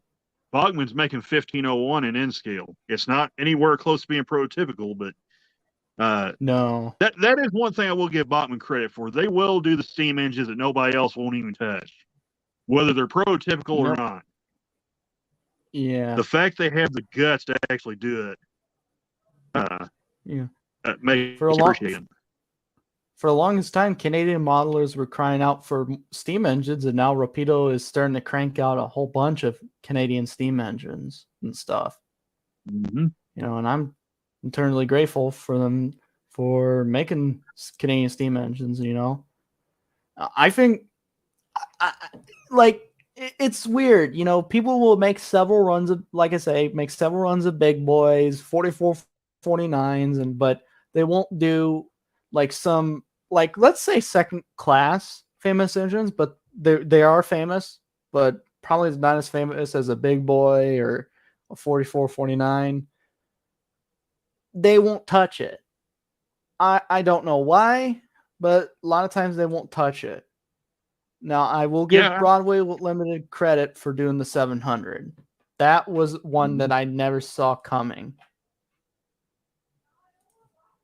Yeah, and I think that is where I will give, like I said, Bachman and Broadway Limited credit. They seem to do the engines nobody else will touch.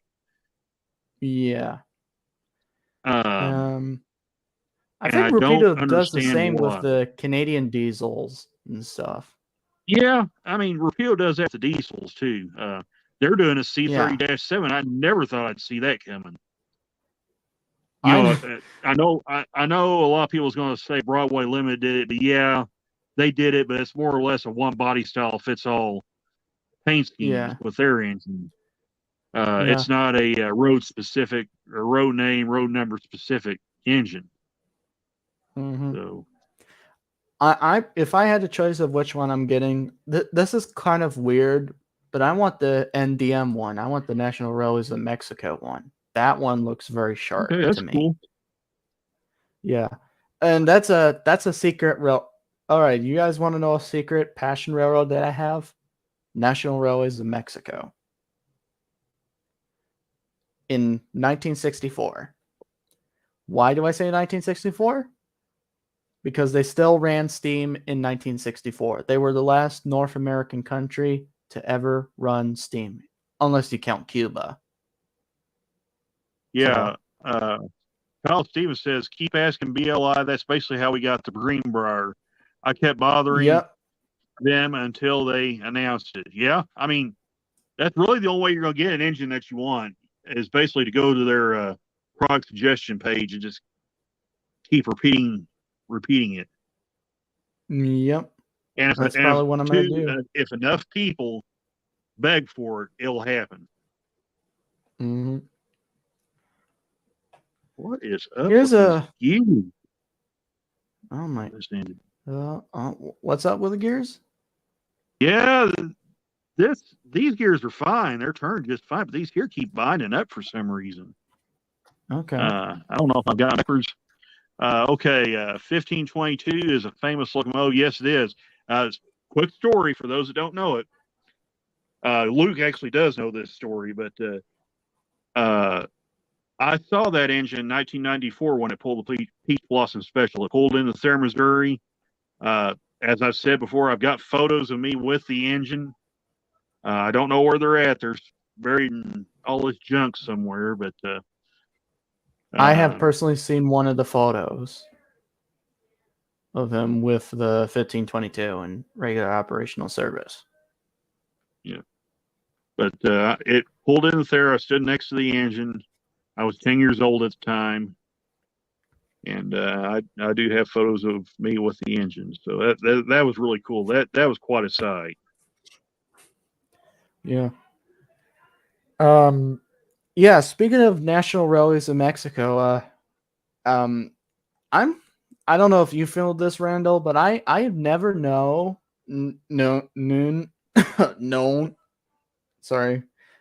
that that there was such a rail fan community in Mexico. I thought people don't like trains in Mexico for some reason. I didn't know. I never knew until I looked on the internet that there was a community until like actually 10 years ago that there was people that there were trains in Mexico. First of all, originally I thought there were never trains in Mexico for some reason. I don't know why. I just didn't know at the time. And then I started looking into videos and I'm like, wow, there's a community of railroad buffs in Mexico. I'm like, wow. And these guys, and I will tell you this, Randall, they're some of the most best model railroaders out there. They're very underrated because literally because since they can't get models of specific steam engines, they make their own steam engines. They make them out of brass and whatever. I've seen some guys make it out of cardboard. You know, these guys, Yeah. they really are passionate about their railroad history, you know, and I'm like, I'm very much impressed. I don't know about you, but I think Mexican model railroaders are very underrated. I just want to give a They shout out are. to Scale Trains because they are supporting them. They are giving the Mexican model railroaders what they want and what they need. So Yep. kudos to Scale Trains for Yep. shedding a light to Mexican model railroaders. Yeah, I've always been a fan of the Ferromex and the and any. I'm trying to remember their initials. NDM. Those are really cool engines. I really like those. Yeah. And now there's a guy on YouTube now who's found recordings of actual steam engine whistles off of Niagaras and Ford Hudsons and stuff, and I'm like, dang, these are Nice. really good sounding whistles. Yeah, nice. Yeah, I don't know if there's any model railroaders in Mexico or anybody in the chat who likes railroading in Mexico. But if you guys enjoy Mexican railroading or you're a Mexican model railroader, I want to give kudos to you, and I think you guys are very underrated and underappreciated in this hobby. So, yeah, like I said, we actually get Ferromex engines down here, and it's really cool to see them. I've seen one. I actually saw one in the new scheme, which was really cool. Really, you saw one in the new scheme? Yep. Oh, I want to see one in the new scheme. It's not a great angle, but I've got a photo of it. Okay. But well, that's better. If it's okay with you, I'm gonna share some of the photos I'm looking at as some of these yeah, go ahead, do whatever you gotta do. In fact, I'll put you up big here where you can do that while I tinker with this thing here. So all right, can everybody see the stream good? Yeah, I can see it good on my end. Yeah, I'm gonna look at some of these you're up photos. big if you want to go ahead and share whatever you got. So okay, Dave BNSFN. Oh my goodness. All right, appreciate it, Dave. Thanks for stopping by. And yes, Kyle, Frisco 1522 is a 482 mountain type. According to the video, they're the largest mountains ever built. And Frisco owned them. And I think they are some of the best Fords out there, except for the, and this is my little bias to Canadian railroading coming up, the U1Fs, or AKA 6060s class. Yeah, and real quick, I saw John posted a comment. He said he had a cab 4 and it was stolen. Good grief, that's not good.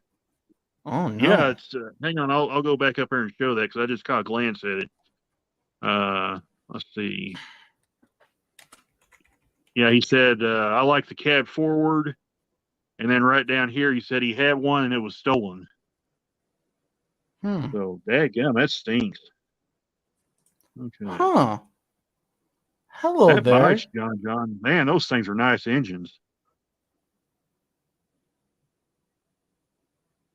I don't want these ads. No, thank you. Let me take that down. Is this a German engine? This engine looks German to me. Huh. That's interesting. Oh, this engine. If anybody knows Zorro. Is it showing up on your end, Luke? Because I'm not seeing it. Oh, really? Yeah. Oh, you're not sharing it. Am I not? I may not can share it. It says you're not sharing it. That's weird. Oh, hang on. Let me well, here, let me cancel. S. Okay, there it is. Oh, can people see it now? Okay. All right. Let me awesome. let me. Okay, yeah, there you go. All right, there you go. Now we got it. Now, if people don't know what this is National Railways of Mexico steam engine number 650. This engine has been in quite a bit of movies, funny enough. if anyone has seen some John Wayne movies, she was in quite a bit of John Wayne movies. So, but she was most famously in the movie. I forget what is that character called who's in black and stuff with a hat and he has a sword and goes, "You killed my father, so Zorro? prepare to die." Who's that? I forget. Zorro. Yeah, that Legends of sounds about Zorro. right. If people know Or Lone what I'm Ranger, I talking about, forgot. please. No, it's not Lone Ranger. It's some sort of Mexican American character. I Mexican character, maybe Spanish. I'm not sure, but there was one. There Oh, I was think I know who you're one talking movie. about now. Oh, what is it? I think I know who you're talking about now. It may be the Cisco Kid. Maybe. Yeah, maybe. You know, if he's one of those Mexican from Mexico type guys, because there was like a TV show. Because I've got the DVD that's on it. Mm-hmm. Holy cow! Look at that whistle. Hold on just a minute, Randall. I'll be right back. Yeah, I go gotta do ahead. some quick. It'll Yeah, only go take ahead. me Do 2 whatever you gotta minutes. do. I'll leave that up there for you.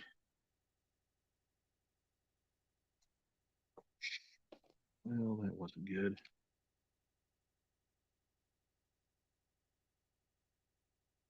Okay.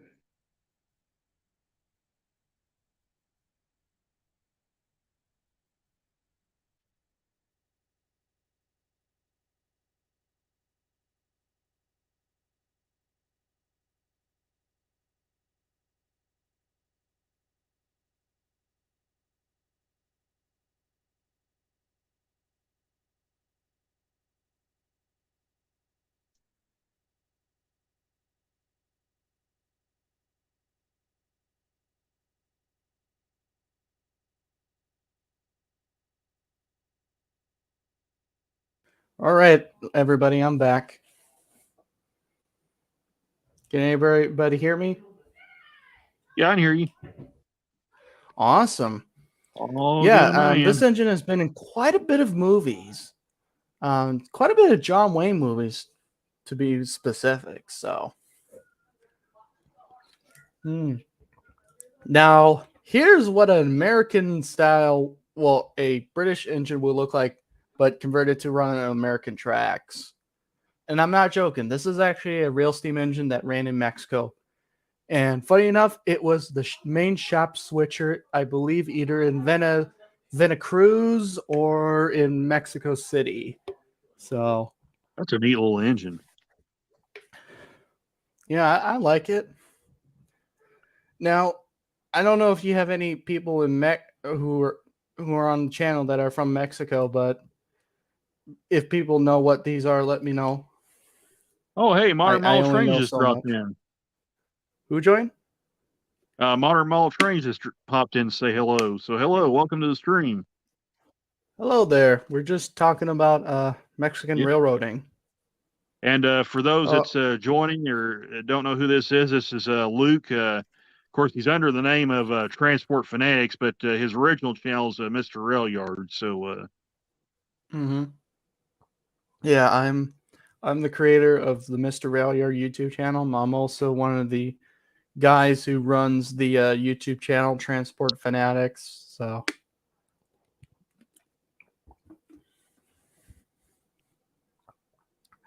by the way, here's one of the few British-built locomotives in Mexico. This is a double Fairley.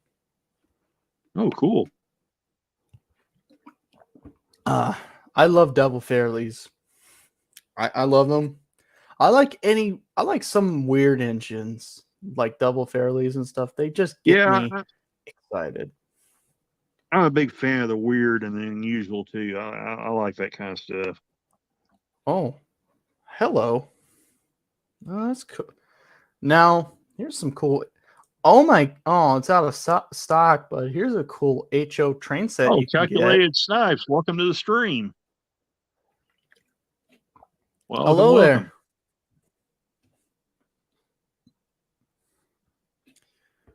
Oh my goodness.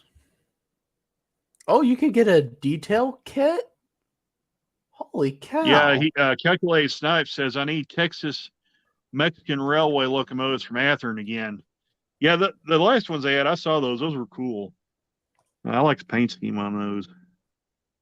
Oh, the Texas and Mexico Railroad. Yeah. Oh, those are cool. And oh my goodness. People are gonna hate me, but I kind of like centipedes. You won't get no hate from me. Those are definitely interesting engines. Oh. Oh, here's the guy here's I forget whose guy it is. I'm gonna look. Is there a I don't know. Okay, shout out to this guy right here because he's got some really cool photos. He's taken. This is a kit bash, I think. This one, believe most of his kit bashes are Broadway limited engines, but I think that's this, but made to look like that. Now that's cool. Now That's now nice. Randall. Yeah. Now Randall, here's a story for you. Yep. So you see this photo right here? Which one? That one right there? This Yeah, I one see right it. here. So in the old days when they still ran steam in Mexico, what these little girls here are doing is they're gonna get water from the engine, hot water from the engine. And That's pretty cool. how did they do that? Well, if you guys know how an ejector works, you know what I'm talking about. Because there's an overflow in your injector. And then so when the engineer saw they needed warm water, he would fire up the overflow and he would overflow water into the ejector and it will shoot it out, and they get little buckets and they fill it up. And I've seen it done not only in Mexico, I've seen it done in Peru, Chile, Argentina. So it's a very much a Latin American practice. And if you guys, and I think you guys, if you can model something similar where you can get like people with their buckets filling up with water from the steam engine, I think that would be cool. I think it's cool. There's more facts you didn't know. Yeah, that's pretty cool. Thanks for sharing that. Also, there were big narrow gauge guys. If you guys know Heiss, this is basically my version of Heiss. And if you guys want to know what my favorite narrow gauge locomotive is, it's something like this. Why? Because it looks like a standard gauge engine, but narrow gauge track. I believe these are called G30 class locomotives, and I believe they were built by Baldwin in the early 1920s. Here's one that's really beat up.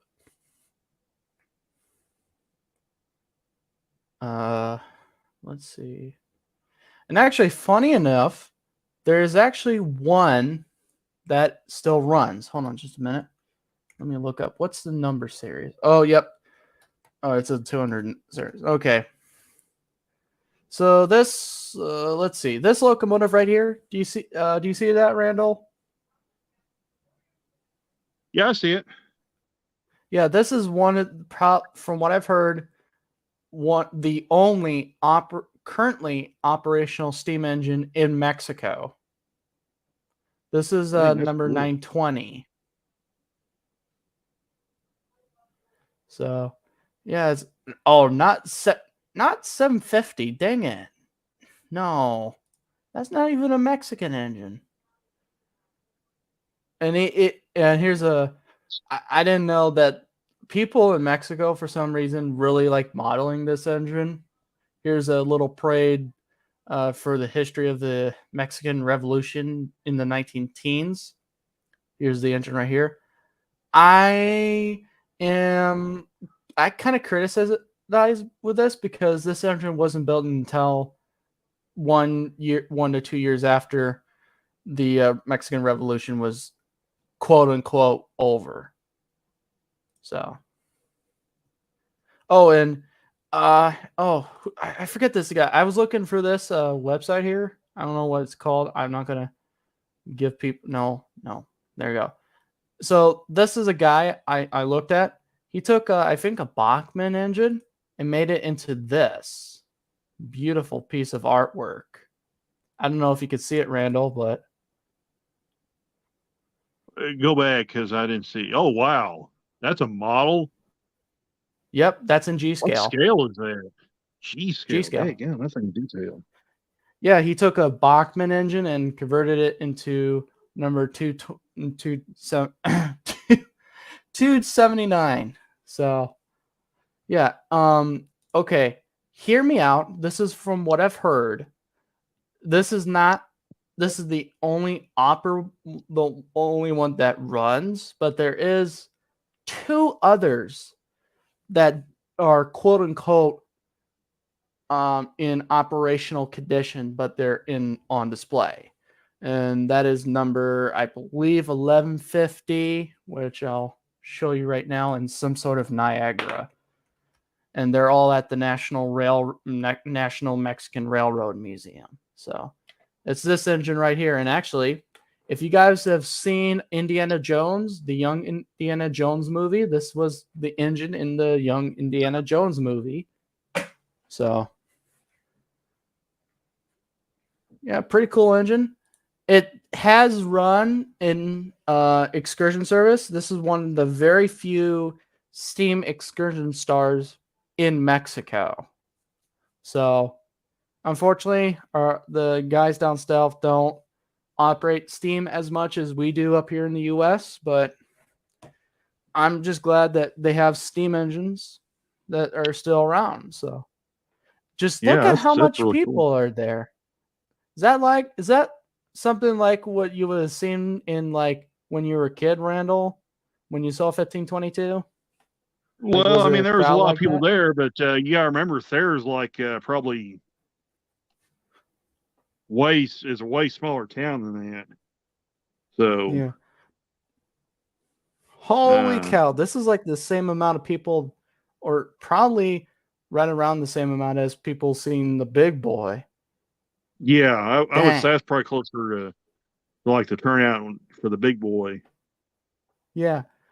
And there's a good reason for that. This is one of the I can name all almost all the steam engines that have run in excursion service in Mexico.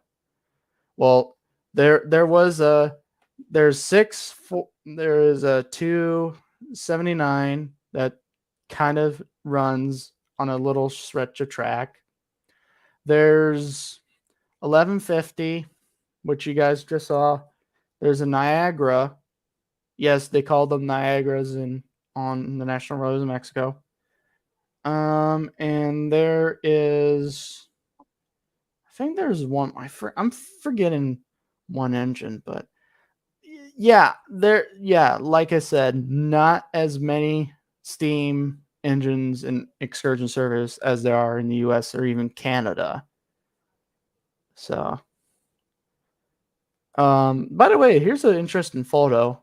This is actually this is what before they were preserved. So, this is a scrapyard in Mexico. I now hear me out.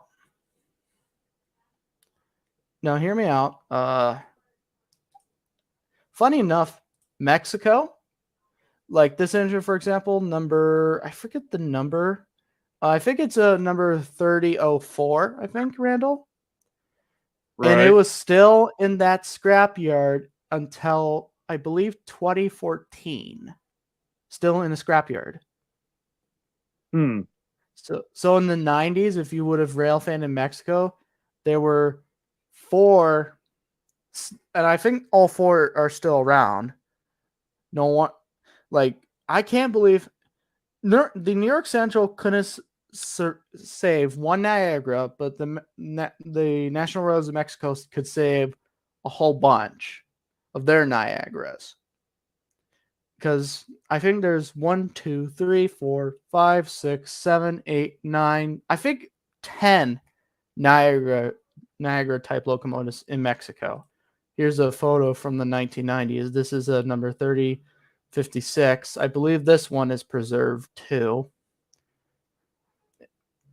So, yeah.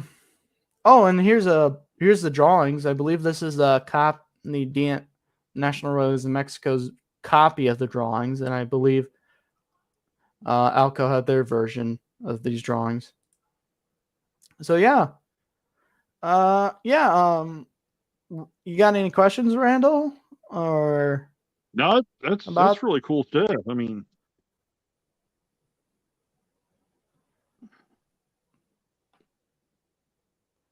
yeah. Sorry, kind of couldn't. Listening you tell that story. Sorry, you broke up on my end. What did you say? Oh, sorry. I was just kind of listening in while I work on this truck here. Okay. That's really cool. Those steam engines. Yeah, it makes you wonder. They save all those steam engines in Mexico, and they can't save one of the same type here. So yeah, like there's several classes of steam engines in Mexico. There's not like I can name like a very few amount of engines of one class that are just that particular members, the only one that still survives. There's at least 1, 2, 3, 4 that survives. I believe 650 here is a survivor, and 41 here, actually 40 here is a survivor too. And so, real quick, Kyle Stevens is checking out. So thanks for stopping by, Kyle. See you, Kyle. So yeah, if Randall, if you're ever modeling a a Day of the Dead or like some sort of rural or some sort of Mexican railroad, yeah, you got be cool to have. Yeah, that's awesome. Get one of those engines, man.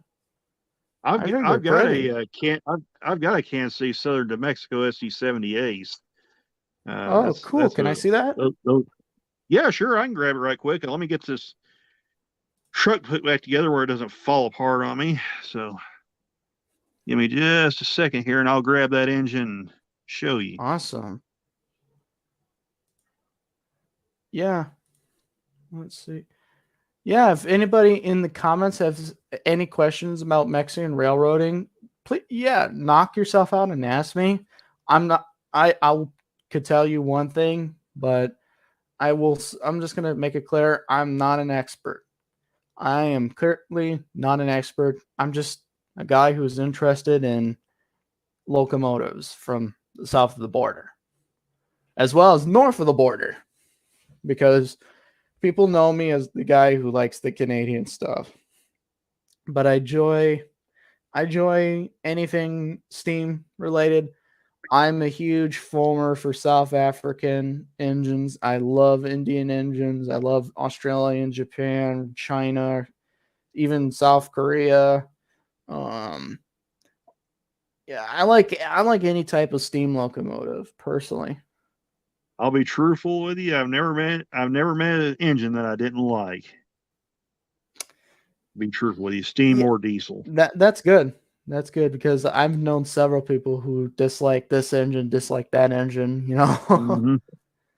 Kind of gets tiring after a little while, but there's engines they restore an engine and they don't like the way they're going to restore it because there was a thing on Facebook where they're restoring an SD P40 back to its as delivered scheme, the Great Northern engine. Mm-hmm.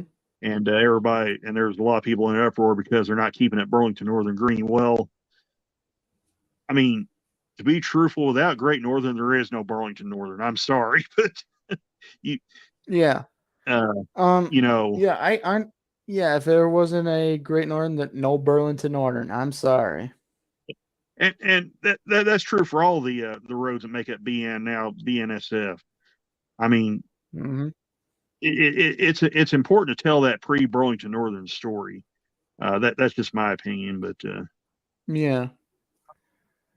and Um. look, this is coming from a BN guy, so Yeah. And I like BN. I when I was little, I had a BN engine. I like the paint scheme. My dad likes BN too. He's not a rail fan, but he enjoys the Burlington Northern. So he's my dad. My dad personally likes Great Northern because he likes the mountain goat logo. I believe the 1940s to 1960, like it's how BN logo, yeah, the mountain goat. That he likes that one. I have. Funny enough, for you Great Northern fans out there, I have seen a Great Northern type. I have been to, I have been near, and I actually lived near an ex Great Northern / Burlington Northern shop. Which, funny enough, if you guys want to know where Great Northern built their cabooses, they built a lot of their cabooses in St. Cloud, Minnesota, in their yep. St. Cloud shops. So, and actually, funny enough, they actually have a caboose there that was built in St. Cloud, I think. So, yeah, a little trivia for you guys, if any Great Northern buffs are out there. Yeah, that's really And cool. yeah, I don't think I've seen any Northern Pacific engines. I've seen few Great Northern. I've seen Great Northern. I don't think I've seen a Chicago, Burlington, and Quincy engine. That's sad. I got to fix that sometime, but we'll see. Well, the Yeah. Illinois Railroad Museum has that E unit set, so Oh yeah. Well, funny enough, I went to the Illinois Railway Museum when I was little, but I did not know. I didn't pay attention that they had a steam engine there. I don't. Well, the 1630, the Russian engine that was converted to American tracks. Um, I don't think it was running at the time, but I think it was just outside or something. I saw that.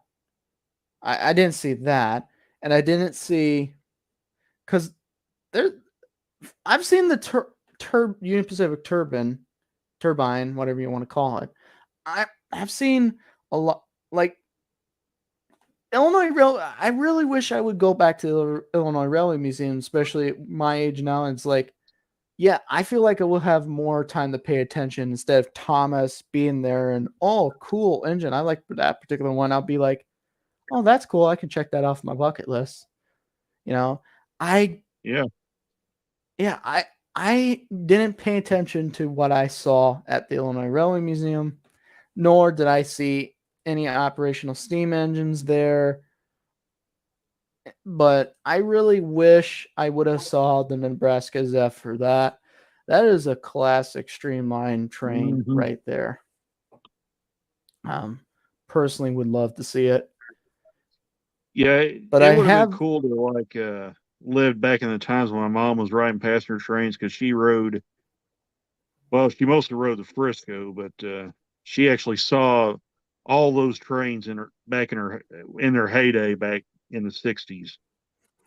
oh, that's So cool. 'cause Yeah, she always used I to tell me like stories about it. Frisco. Is that one of the reasons why you like the Frisco? Is that you have a Yeah, little bit of a well, that family I have connection? I have a family connection because I actually had a great uncle that was an engineer for him. Oh, really? Steam Never met engineer him, but or diesel? both. But now that's a treat, like a transition era guy. Mhm. Yeah, he was. Okay. Yeah, I never met him. He passed away unfortunately before I was born. But Oh, rest in um, peace. yeah, and but yeah, he ran the steam engines and he ran the diesels too. Hey, he could have ran Frisco 1522. it's very possible that he did run that engine. Yeah, I wish the railroads would have kept records of what engineers have ran what engines. I wish they would have kept, because it's really, especially for me, want to know the little nitpicky little details. A lot of times after the steam era, a lot of the information about who ran them or what this does, they actually threw away a lot of that information, a lot of the info. Yeah. Now That's kind of the upsetting. depot at Thayer actually has some Frisco stuff on their walls. They've got it in behind a glass case. Ooh. So there's actually a little bit of Frisco stuff in there. Yeah, I like Frisco. I think 1522 is my personal favorite from that railroad, but Yeah. I do like their diesel streamliners that they add. Yeah, the ones named after the race horses, those are really cool. Mm-hmm. Now, here's a question for you, and I probably know the answer. Would you want Frisco 1522 to run again? And do you think it would run again, in your personal opinion? Hey, Nancy, what's happening? Oh, hey, and Nancy, good how's night, it going? BNSFN Scale. Thanks for stopping by. Thank you. So, what do you think? Do you think Frisco 1522 could be restored? Yeah, I actually do. I think now there's going to be a lot of factors into that, but I think it's still entirely possible that engine can run again. Now, I don't think the St. Louis Museum can do it on their own. I think they would have to have some outside help, mainly from like BNSF or somebody like that. But yeah, I actually think I think 1522 can run under its own power again. Yeah, I totally agree with you. I think the main problem is, where would it run it again? Where would it run? That's the main problem. Well, I don't think it's real. Now, I don't think personally it's kind of a thing of the money of the where to run it. I think it's more of a money issue from what I hear now.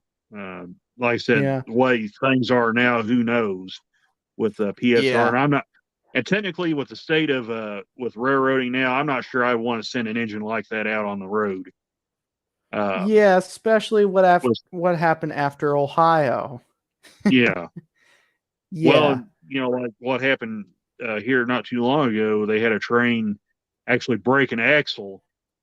3 cars from the rear of the train, the crew didn't know it, and they drug the car for I don't know how long and tore the tracks out. So, and they had to do some repairs. So, yeah. Honestly, the railroad industry is it. People say after 1988, it's been a renaissance. I'm gonna have to disagree with that a little bit, because I don't think it's a renaissance. I think it's just a level out, a little bit of growth, but a little bit of evening out. Like, yeah. it's not great. Well, I mean, It's not the good. 90s It's in were between.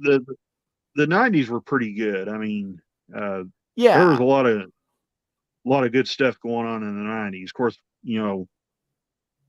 depending on how you look at it, we lost both Burlington Northern and Santa Fe. We lost Chicago Northwestern, Southern Pacific. So I guess in that sense, you might have some disagreement with that. But Also, to somebody else who said it, we also lost the Texas and Mexico Railroad. Yeah. In the 90s to Kate. People don't, for some reason, people don't know it, but they think Kansas City Southern didn't buy out railroads or merge with other railroads. That's not true. It actually was born out of a merger, funny enough. Kansas City Southern. And good night, John. Thanks for stopping by. Hey, John. Take care, man.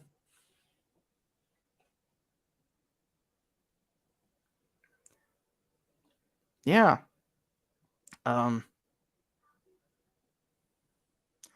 Yeah, I've always thought of like, with the modern railroad stuff going on, it is kind of touchy because it there's a lot of controversial stuff going on in the railroad industry, and that I could put my opinion on, but it is Yeah, kind of sticky because some people will have one yeah, opinion.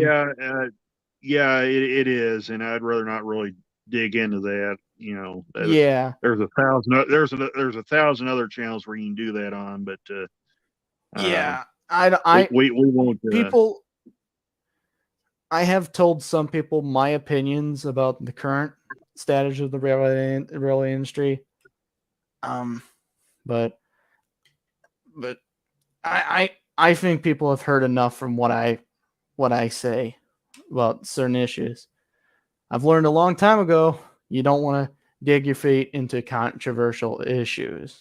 Yeah, and in my So case, I can't say too much either because I'm not a direct employee with the railroad, but the company I drive for is contracted with them. So uh, okay, but hey, I got a question for everybody in the chat. Who's a Mopac fan here?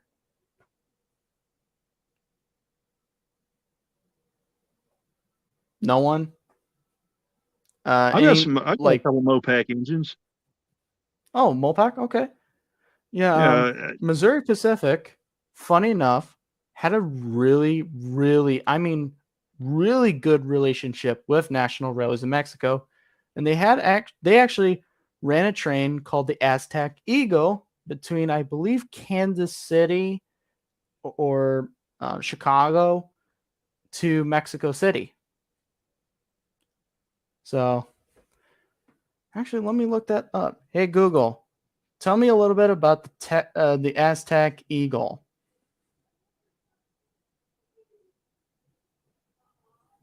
I got a little Google Assistant here. yeah. There you go. But I'm just trying to get this dang truck back together. Man, this thing's being a pain. And the isolationism of Mexico and paved the way for important agreements between the United States and Mexico. Huh. They helped modernize the Hey Google, please be quiet. Thank you.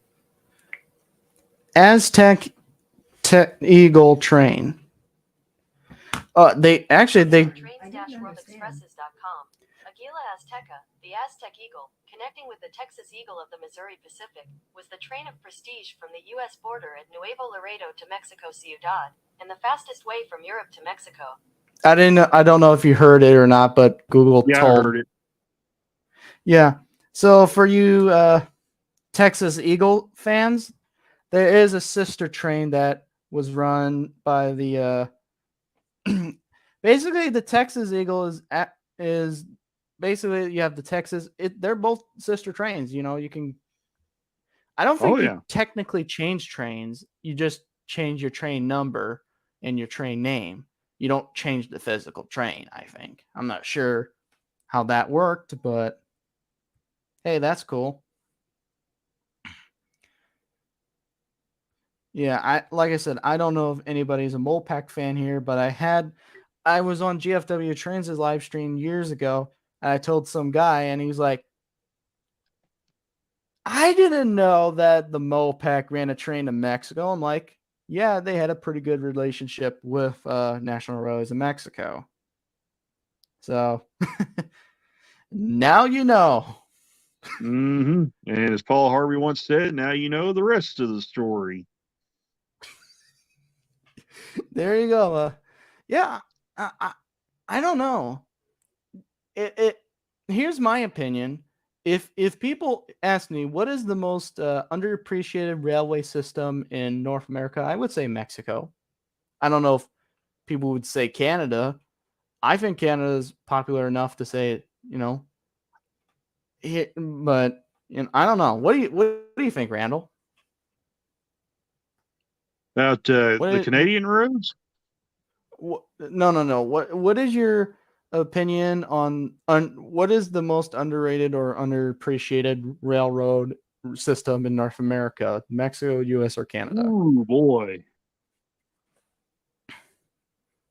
And we're talking about Mm. all the companies in those countries. Well, that's a tough one. I'm just trying to think off the top of my head, and unfortunately, I don't know much about a lot of the railroads. There's one that Jason the Train Freak brings up a little bit, and Rick Bailey at Foltz Bailey Mall Railroad. I believe it's called the Ashley Drew and Northern. That was not a railroad I'd even heard of until they brought that up. So I would say that's probably one right there. Okay.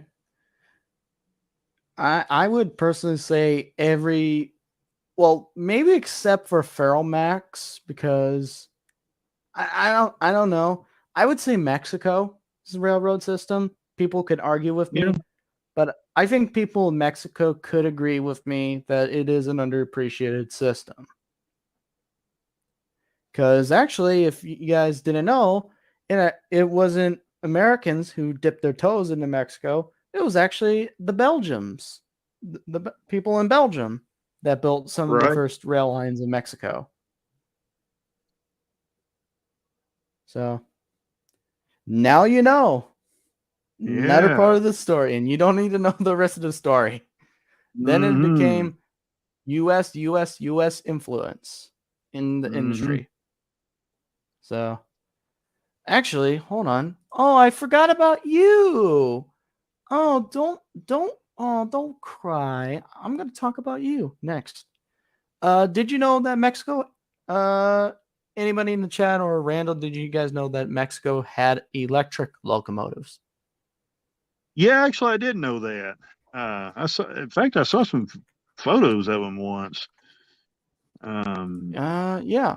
I think didn't like I'm gonna show you. NDM have them or something like that. Oh yeah, NDM. Everybody knows this one. I forget the model name for it, but all I know it's made by GE. I know these box cab ones because for me they look very close to the Milwaukee Road or Great Northern ones.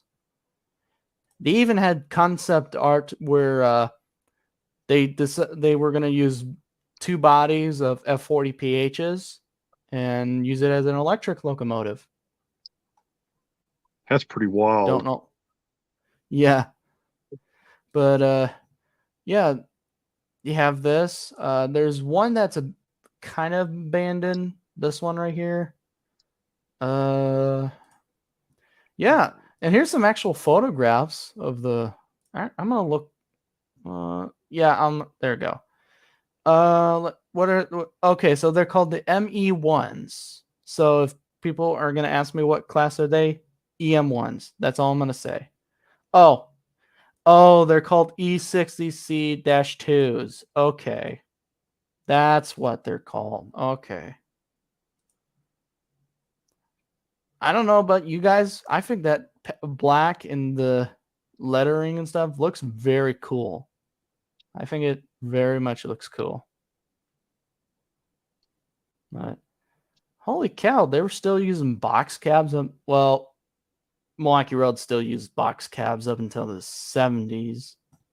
So that's sort of impressive, sort of not, I guess. Oh, here's an F unit.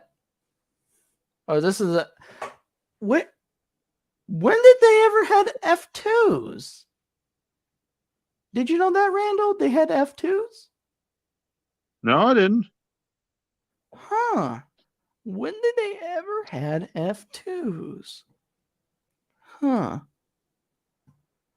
That is pretty cool. My goodness. Oh, and by the way, here's 650, one of the movies that 650 was in.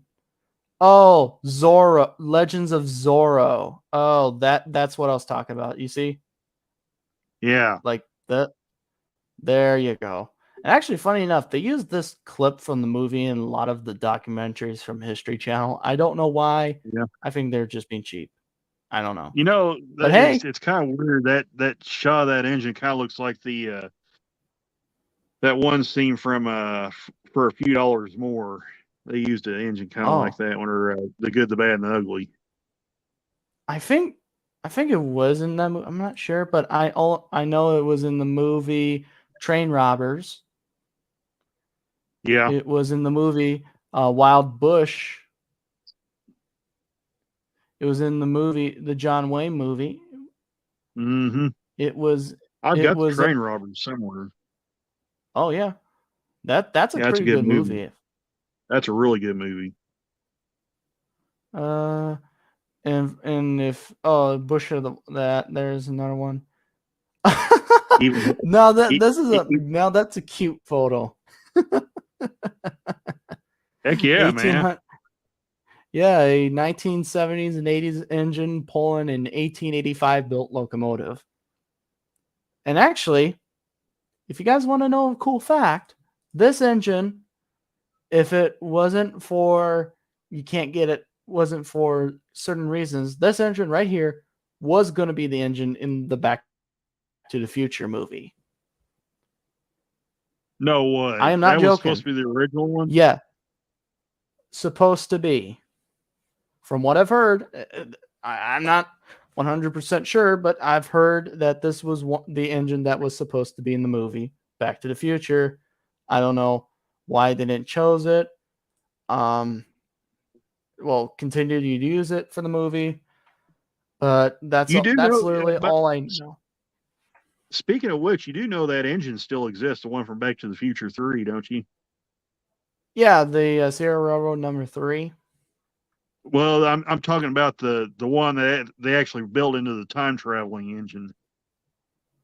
Oh, you mean the prop? Yeah, it Oh still exists. yeah. Oh yeah, I They forgot said about that. just the engine part. I don't think the tender exists anymore. I think it was destroyed Oh, or something. But the actual engine part's still around because I saw a that video is on pretty it. cool. Yeah, hold on.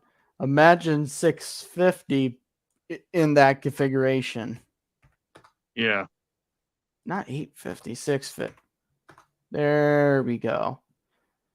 But yeah, this, from what I've heard, this engine is from what I heard, kind of quote unquote, could be operational. Nice. So, let's see. Also, if you guys have fragile eyes, please don't look at the camera right now. If you want to go for it, Randall, I don't mind. Yeah, go for it. I don't care. All right, I'm showing it. Do you want to see? Can you see or? Yeah, I can see it. Yeah. Don't ask me. Well, do you want to know what the story is behind this real life version of the I know it's Lionel? a very interesting paint scheme. That's all I know. This is actually a real life Lionel Girl Scout train. It Hey, reminds me of that. I kind of like it. you got You know? to love it when life imitates art. Yeah, live imitates art. But I think the story with that is that I believe it was painted up for a musical, for a music album, if I'm correct.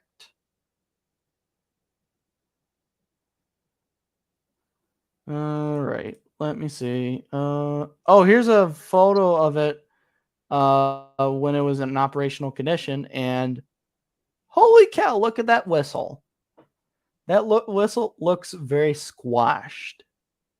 That is one squashed whistle. Okay, I don't want that. You ever heard of this movie, Randall? Right here? I just highlighted it.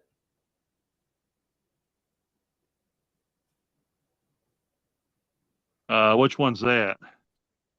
This one, I just highlighted it. Let me put that up on full screen there. I'm having a hard time reading that. I can't even read that. Hang on. You may have to read that to me out, Luke. I'm not sure I can even read that. I don't know if I can pronounce it, but I think it was a cowboy movie. Huh. Oh! For some reason, this locomotive was at Alstom. Like the company that was making the chargers and stuff. Yeah. It says it was there for some reason. I don't know why. Huh. This is like Mexico's version of Sierra Railroad number 3. My goodness. Life imitates art. That is 100% true. Oh my goodness. This is really, if guys, Lionel, take note. Take note. You got to make Yes, that. Lionel, reproduce that. We must have this in in fact, reproduce it in HO. We need this in HO scale. Thank you.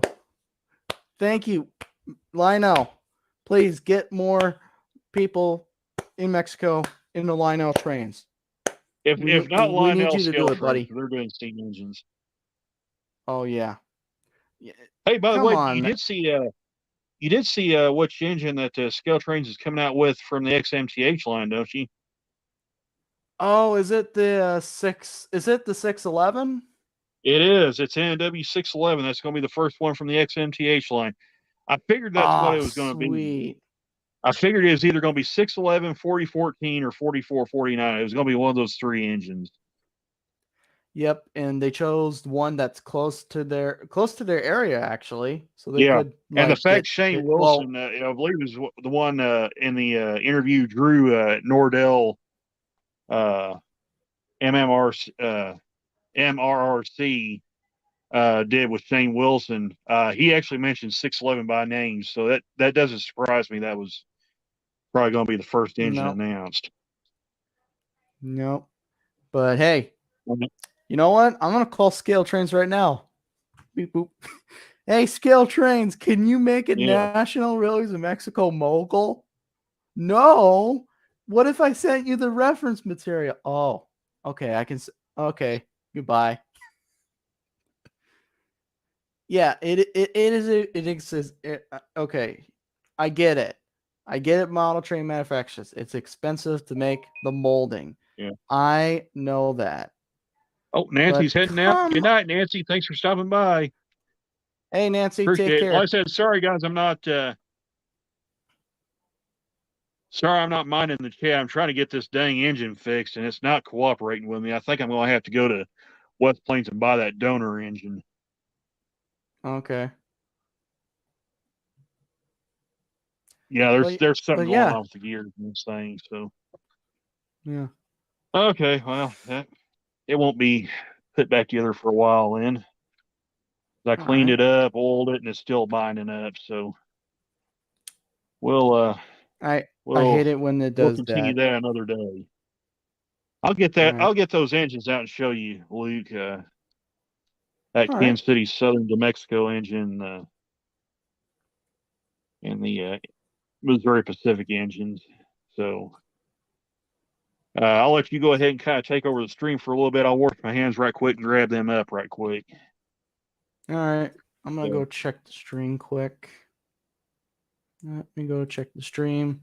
I'm going to leave you guys in Luke's hands. Be All back right. in a minute. All right, everybody. You get to deal with me for a little bit. You get to deal with me. I'm sorry, but you got to deal with me for a little bit.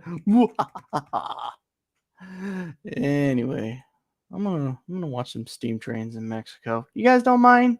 I think you guys don't mind. Oh, Steam Train Mexico. Okay, that's the one I want. Steam Train in, or what is it called? Steam Train Mexico, 1964. Yes, they were still using steam trains in 1964 in Mexico. So if you would have been a rail fan in 1964, you would have seen this. So I'm sorry I didn't give you the heads up. You were 60 years late to the party. Sorry. Let's see. I'm gonna look that up. I'm gonna look that up. No, no, no, no, no, no, no, no, no. I'll just do you. Yeah, I'll just do you. I don't know if you guys can hear the train, but oh, they just cut the sound. Ah, crud. That sucks. That sucks.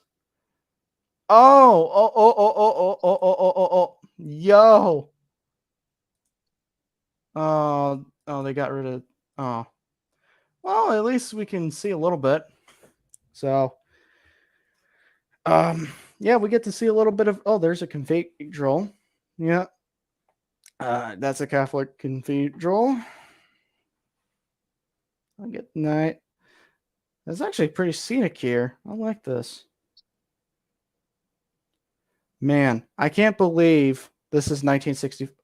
Well, yeah, there's diesels pulling the train, but you know, you're gonna see steam engines. Don't worry, people. You're gonna see steam engines. You're gonna see steam engines. You're gonna see quite a bit. So don't worry, it's gonna be okay. Cause every little thing gonna be all right. Yeah, do. Yeah, we're watching Steam Train. We're going to watch Steam Train. We're going to watch Steam Train. Yeah, if you guys are, I'm gonna go check. I'm gonna type it out on the phone. So, all right, I'm gonna go watch the stream on the phone quick. Randall live stream. No.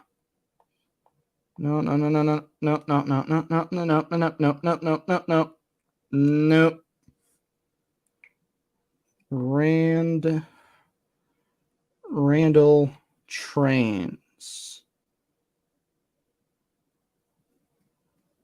Yeah, sorry guys if I can't see the chat here. I'm trying my hardest. So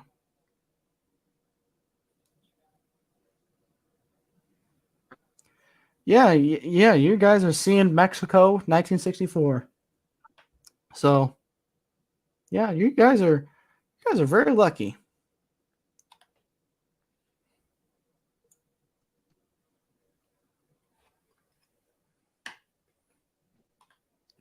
All right. Now this is you can get this at Railfan Depot. This is a whole DVD. Somebody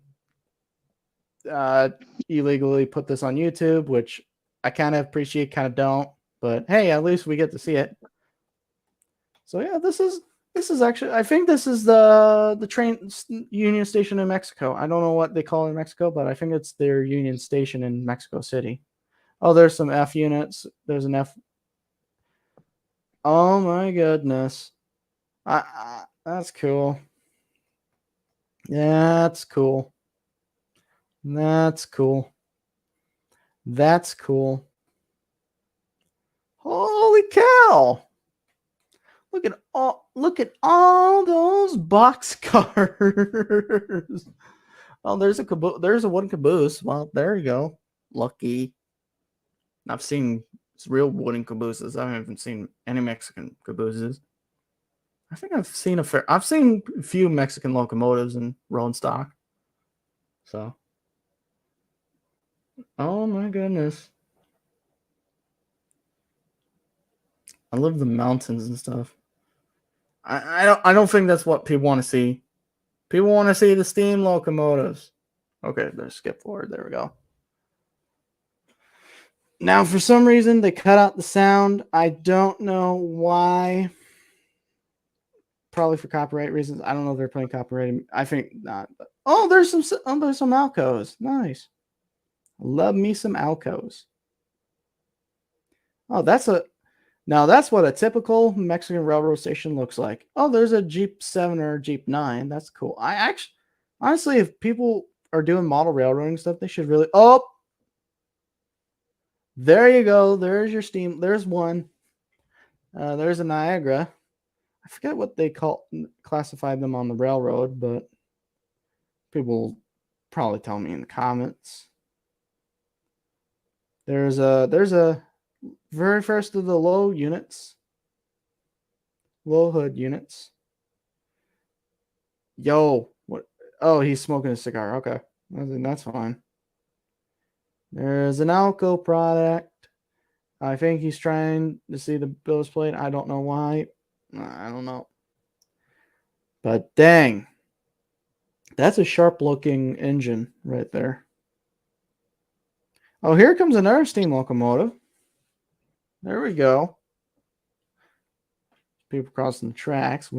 Well, oh, okay. All right. So there's a 2103. Looks like a Mikado. I'm not sure. I can't see the wheels really good. I'm assuming it's a Mikado.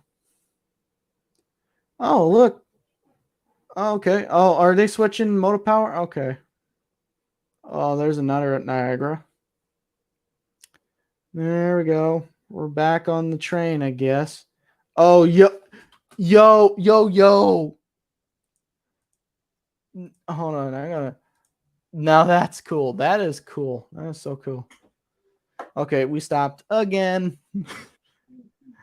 I think people want to see a steam. There we go. There's a 3030. I don't think that one survives, sadly, but hi from 60 years later. Hi.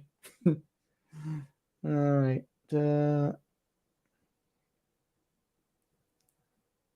Well, there's some beautiful scenery. Yeah, this is pretty cool. Let's see if anybody's in the chat. Trying to see if I can.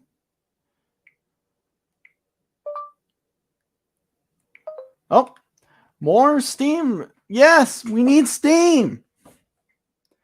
Yes, thank you. All right. Yeah, so if you guys are wanting this DVD in your collection, if you got a DVD player or you want to get, I don't know if you want to watch it on DVD, this is available at, I believe, Rail Fan Depot. So check Rail Fan Depot, see if they got good prices.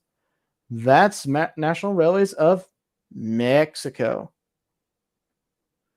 This is where, okay, so they're going to go through a little bit of artwork and a little bit of photos, extra photos. I don't know why they had this.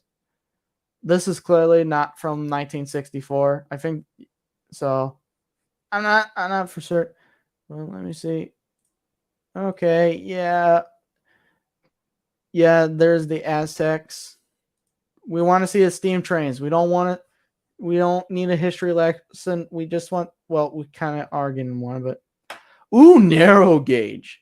Mexican Rails, 1964. Part 2. All right. So we're in a rail yard.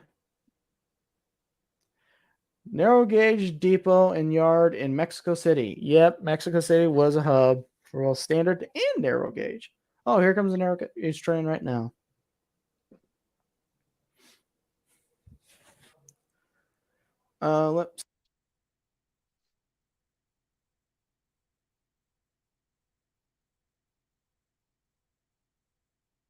Let's see.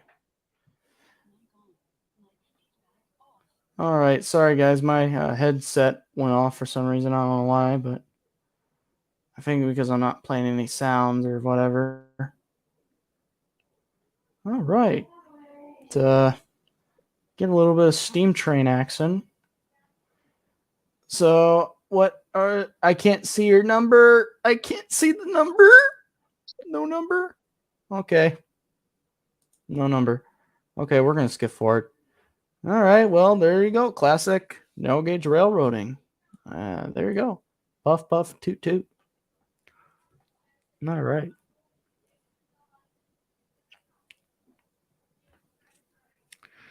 All right.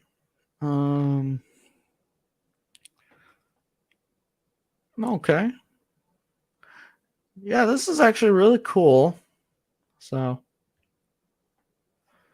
let's see. Okay, what number are you? You are 254. Okay, you are a G, or you are a G30. Yeah, you are a G30. I believe the National Railways of Mexico actually stole, not stole, took a couple of narrow gauge engines from the Denver Rio Grande and converted them to standard gauge. I have opinions about it, so yeah. And all right. Yeah, so if Heiss is the narrow gauge aficionado for Denver Rio Grande, I kind of am the aficionado for narrow gauge on the DMR. The National Railways of Mexico. So I'm kind of the Heiss of narrow gauge railroading in Mexico.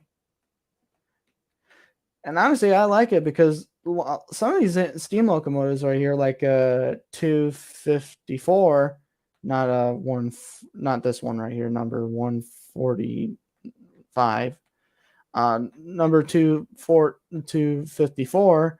That engine looked standard gauge to me. I like it.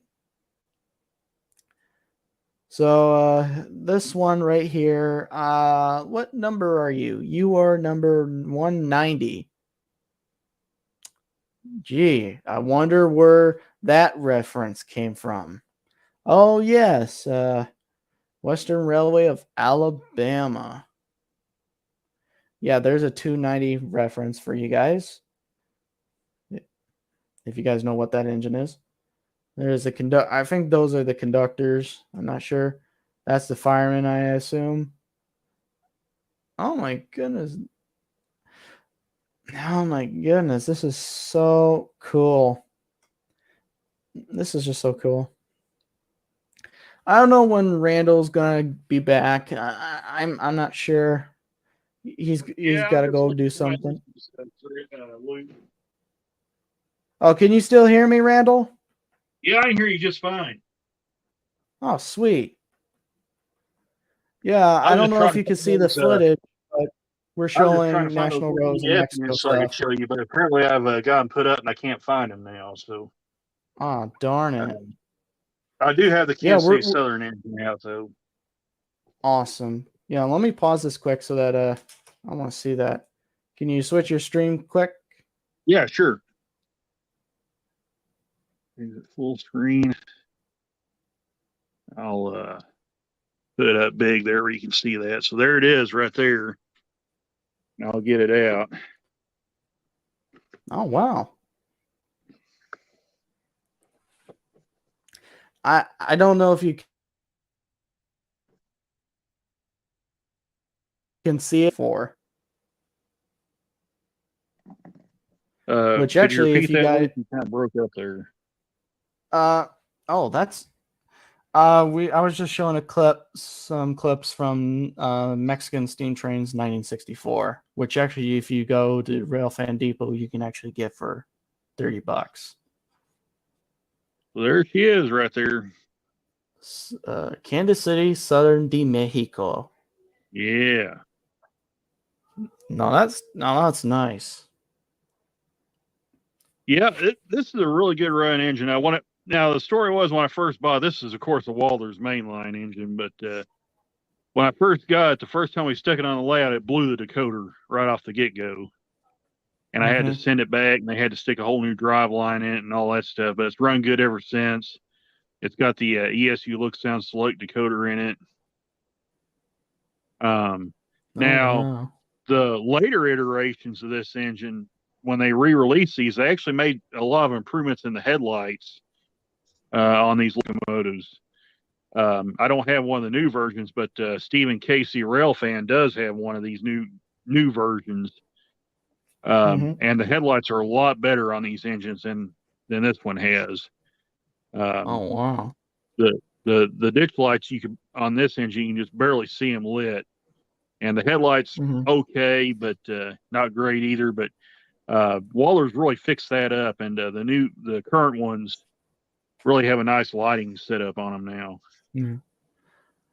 So now that's a I really would like pretty to get a thing. Walther's train set with one of those engines in it. I don't think it was an ST70, but I think it was a Jeep 30, and it looked pretty good too.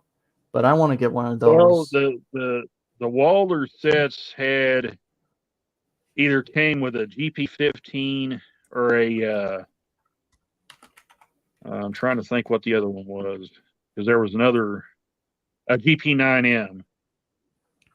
So Okay. now that's what the Walder sets come in.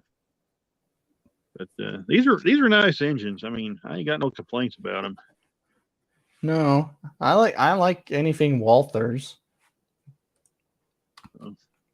Like I said, and they play good with the scale trains too, right out of the box. You don't have to do any modifications to them or anything.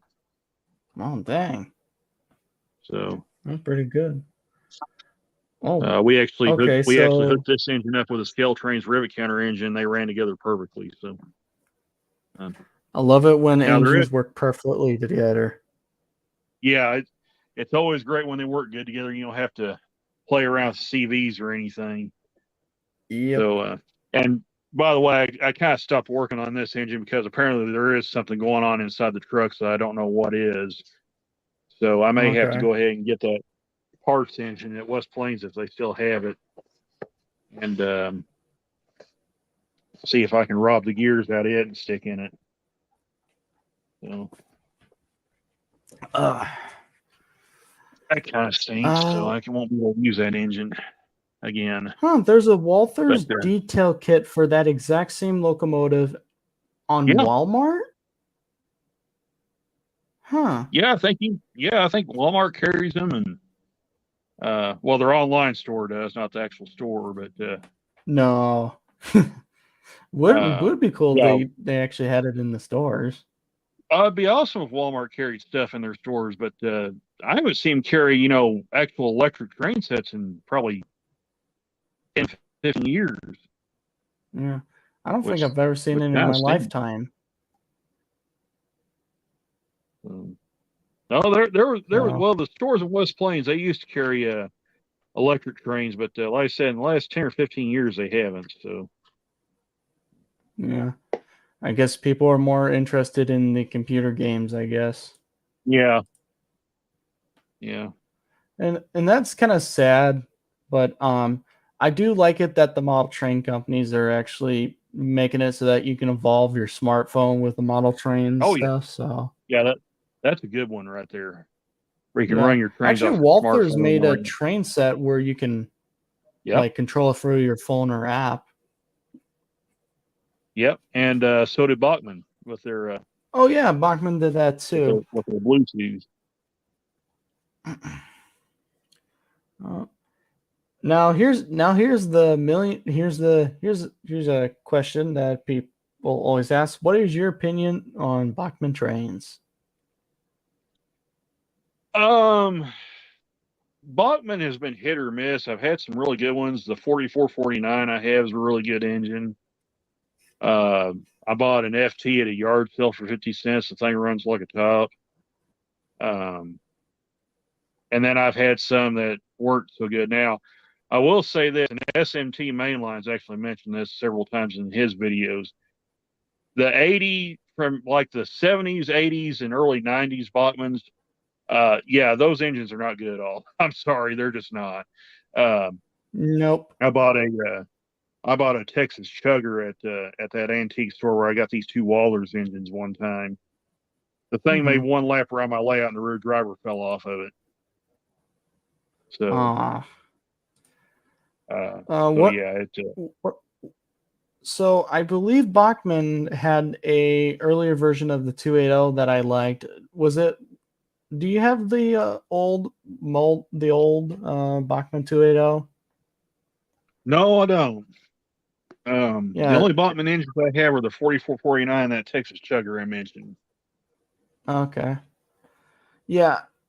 I'm kind of one of those people is like, for me it's hit and miss. People will say one thing about Bachman. I will say Bachman does a pretty good job, and they actually are pretty supportive of the Thomas community, Thomas fandom. They are really Yeah, much. They yeah, do a good I job forgot of the that. Thomas stuff, but that's technically my niece's set. But uh, I keep that for. And then when I was at auction, I found a BNSF Rail Chief set that I bought for $20. So, Mm. uh, and it's, as far as I know, it's all theirs. So all the track and power pack and everything's still theirs. So Yeah. I have a Bachman 260, and it's pretty good. It's DC right. sound, and it's just pretty good. So I'll show you one other engine right quick. This is going to be kind of a sneak peek at my next review, but I think you'll get a kick out of this, Luke, especially since you all said you right. like Canadian.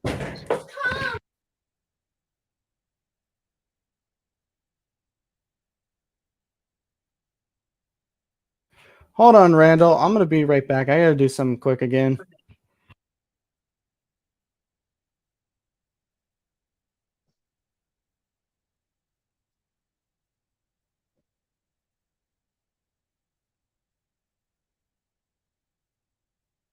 So real quick, I'll show you this.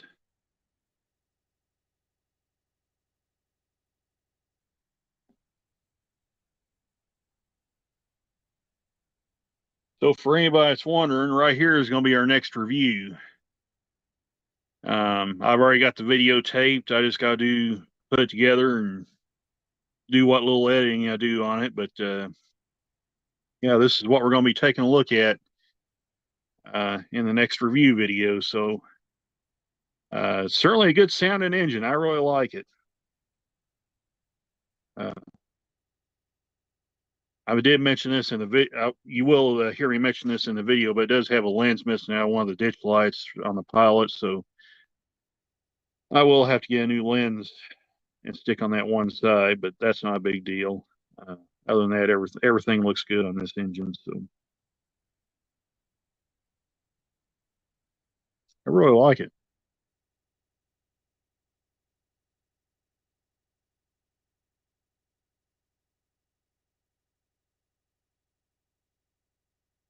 Oh, hey, White Wall Wheels, welcome. Yeah, I saw that. I apologize for being away from the chat for a little bit, but I've been kind of trying to dig out some locomotives so I could show Luke here. Uh, so yeah, I really appreciate you stopping in and saying hello. So yeah.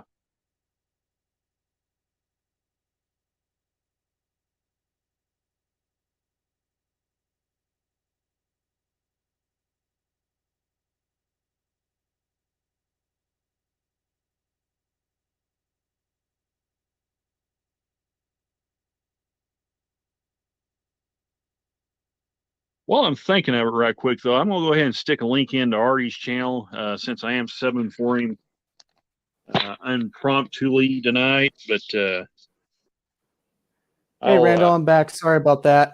hey, Luke, I was just getting ready to put a link into Arty's channel so you can find it. All right. Be just a second here.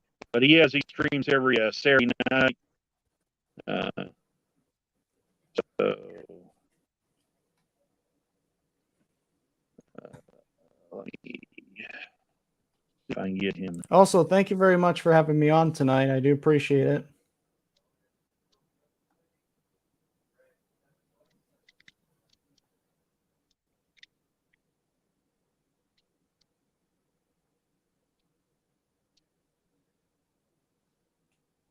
Okay, so you still there, Luke?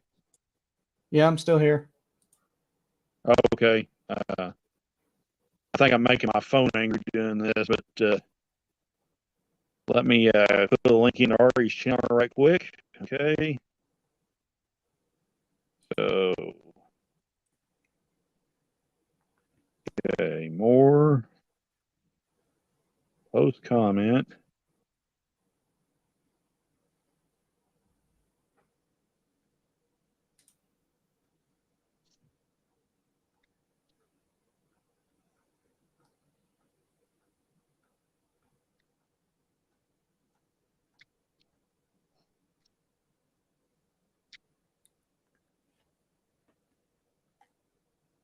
Okay, and right there is the link to Arty's channel. So, like I said, he's off All right. tonight, so but he should be back next Saturday. So I'm kind of hanging out. Kind of did an impromptu stream. Now, Luke, I didn't find the F units, but I wanted to show you this. I'm going to give you kind of a sneak peek of an engine I'm getting ready to review. I've already got the video taped. I just got to do what little editing I do on it and put it out there. But there it is. Oh, yes. BC Rail, let's go. This is a Bowser M630. This is the Canadian Alco, as they call them. This is number 716. And there's something cool about this engine, Luke. And I think, knowing your knowledge on Canadian Alcos, you'll probably know what 716 really is. Check out what's on the fuel tank on this thing. Oh, it was that Expo Rail. Yeah. Yep. And it's got the special decal on the. Whoops, if it'll show up there. And this one has the ESU Look Sound 5. This was the one I was telling you about, Luke. The headlights are absolutely blinding on this thing. It's got functional number boards, functional headlight, functional rock lights, functional ditch lights, and class lights. So this sucker's wild. Oh my goodness, I want one right now. I'll tell you what, Lombard Hobbies is the cheapest place to go get them. Really? Yep. That's the cheapest place I've found so far. I haven't found anybody's cheaper. With sound and everything, you're looking at about $220 before shipping. So I see. And the next place is Train World. They're right there with Lombard as far as the price on these. So either Train World or Lombard. So I'm more familiar with Train World, and actually, funny enough, as we're speaking, not as we're speaking, but I'm actually going to write a letter pretty soon to Ken Bianco, because I actually chat with him once before on one of his live streams and stuff. Yeah, that's really cool. In fact, that's where I ordered my SD30C Eco from Train World. Awesome. So, if you want, you probably haven't seen that engine either, have you? No, I don't think so. Well, hang on just a second. I'll show you here.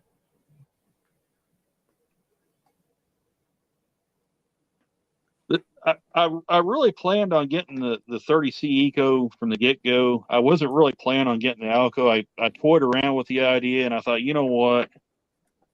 None of the other stuff's going to come in before June that I pre-ordered, which would be the Rapido C30-7, which, again, I'm super excited about that engine because they're doing Burlington Northern, and I grew up with watching those engines, so I'm super hyped about that. But I'll show you this 30C Eco right quick. Okay. Now, Trackside Mike, he hasn't shown up in the chat yet, but I think he's actually got more than one of these. So I only have one.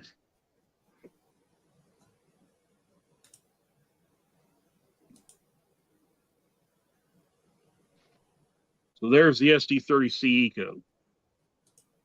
Oh, Canadian Pacific, of course. Yeah. That is And awesome. what's cool is when they rebuilt these engines, they changed the cab. The cab's a little different on this engine, and the radiator section, because it's got this flared radiator like an SD45 has.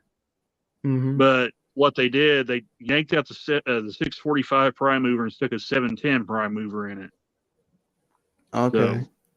It on the inside, it's essentially like an SD70 internally, Hmm. but it has the body of an SD40-2. Yeah. I think I've actually seen one of those in real life. I was at St. Paul, Minnesota, seeing the big boy, and then one side of the yard was Canadian Pacific, and one side was UP and BNSF, and they had two of those in the yard, and I think I got a picture of me right beside them. So Yeah, those but engines look pretty good. I like the Eco yeah. CP units. My one gripe with this particular engine is, and it's not really a gripe. I mean, I probably shouldn't have said it like that, but I think the prime mover sounds are too loud in this engine because when you fire it up, it actually you can hear the speakers rattling inside, Hmm. and that, of course, that could also be the enclosure not being what they should be, or something like, or some little thing like that. But I Yeah. think if I may get in here one day and mess around with the CVs and turn the prime mover sounds down a little bit, and I think that should cure the problem. So, because the M630 doesn't do that, but still, this thing is something else. I mean, again, real nice bright headlights on it, rear ditch lights light up on it. I really like this engine, and what's cool is if you look inside, it's got the control stands and everything in it. Oh, really? Yeah, it's got a full cab interior in it. Does it have like crew figures or no? No crew figures. You can put figures in it, but it doesn't have any that's already in it. Okay. So, I like it when you get crew figures in some locomotives and it's like, oh, yeah. cool, there's actual people in the engines and stuff. Well, like Atlas does that with their engines. Oh yeah. Yeah, they do with a lot and of their engines. yeah, Atlas does it, and I think there's one other company that does it as well, and I can't think who it is, Walthers? but I don't think it's Walthers. They might do it with their Proto series, but I know, like I said, I know for a fact Atlas does it because I have a couple of the newer engines. Well, that B40-8 has crew figures inside of it. Hey, gummit, who was it put crew figures in their engines? Because I remember seeing it.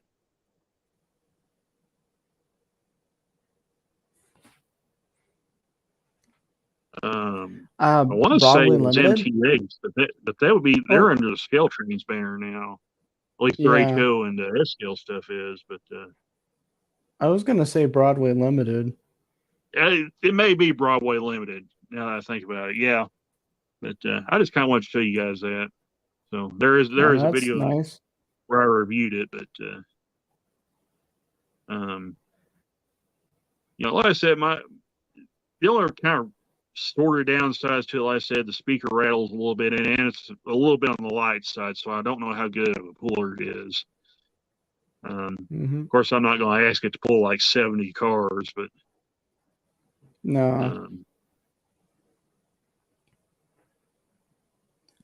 So do you got Okay.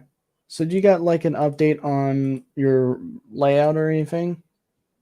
No, I don't really work on the layout that much because I really don't have a lot of room to really expand that much beyond what I have, which is a 4x8 table. Okay. Maybe someday I'll kind of yank the 100-year-old grass mat off of it and maybe do something with it. But okay. Right now, I just there's too many other things going on to really mess with it.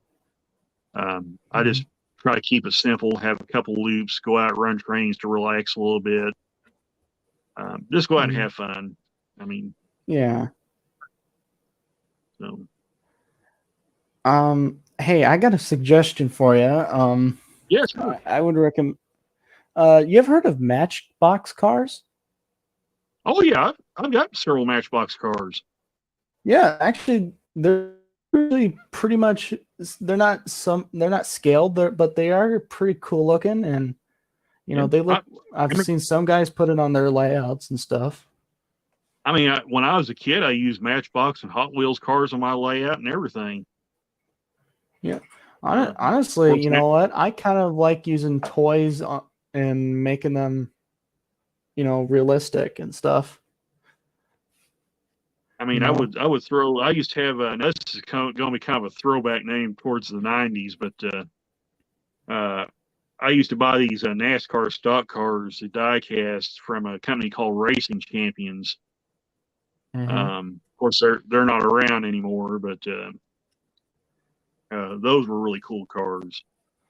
Yeah. Of course, back then you had Racing Champions, you had Hot Wheels, you had Winner's Circle, all producing die cast for NASCAR. Of course, you know now it's exclusively Lionel Racing doing it, but Yeah. and you know, again, people have their opinions about Lionel's take on that stuff, but that's neither here nor there. But hmm uh, Yeah, I'm kind of the opinion, you know, if you're looking for like, you know, I was actually at Walmart, it's like $1.30 for like one car, and I think is a pretty decent deal, you know. yeah, I mean, I've seen I think I've seen five last go time I was at for. West Plains, I was at West Plains, and they had them for like $1.16 or something like that. Oh, that's cheaper, So man. yeah, Yeah, I they're, got they're like I got the Japanese collection and I got some of the regular collection. now if you get into like the higher quality Hot Wheels cars, then the price goes up pretty substantially. But in fact, I got Yeah. one really cool Hot Wheels car. I'll show you here. I've actually Mhm. got two copies of the same car, but because the plan was when the club had their display, I was going to put one of the cars on their layout, on their S gauge layout, because the 164s are on the old scale layout, not the S scale. White Wall Wales said, I think Match Cars is scaled. The scale is 1:72. Yeah, you know, they're not quite to scale as HO, but you know, they look decent. You know, they look HO enough for me, you know. And heck, So I just like to collect them. let's see. I think what I don't, it said what scale these were. Um, but but here's what I was talking about right here. Oh, that's cool. Now, Is that like if a you're my age or a little older, you'll recognize this as the Batman the Animated Series Batmobile. no, that I So, actually, you know, being like younger than the series, you know, but I oh watched yeah, it when I was little. It's pretty oh good. they ran in syndication for many years. Oh Uh, yeah. but that was always a really cool car, and I'm glad Hot Wheels brought this out. They're doing a lot of the DC comic stuff, vehicles. hmm So I liked it when they collaborated with Lionel to come out with a train set, and they also came out with two yep, special cars to go with that set. right. And then Uh, of course we got White. some. Sorry, Go ahead, White Luke. Wall said Oh, go the ahead. match cars are 1:27. I think, or sorry, 1:72 And scale. speaking of Lionel Racing, here's some HO scale NASCAR cars. Oh wow. Oh yeah, because is that the same guys that own they? Oh, 1:87. Huh? Yep, 187th. And Oh, this is cool. Lionel. Yes, it is the same as the train company. So they also make the Oh, NASCAR stock cars. So you have the Hmm. Wood Brothers 21 and the Penske 12. So They really should like come out with those cars for the HO line that they're doing now.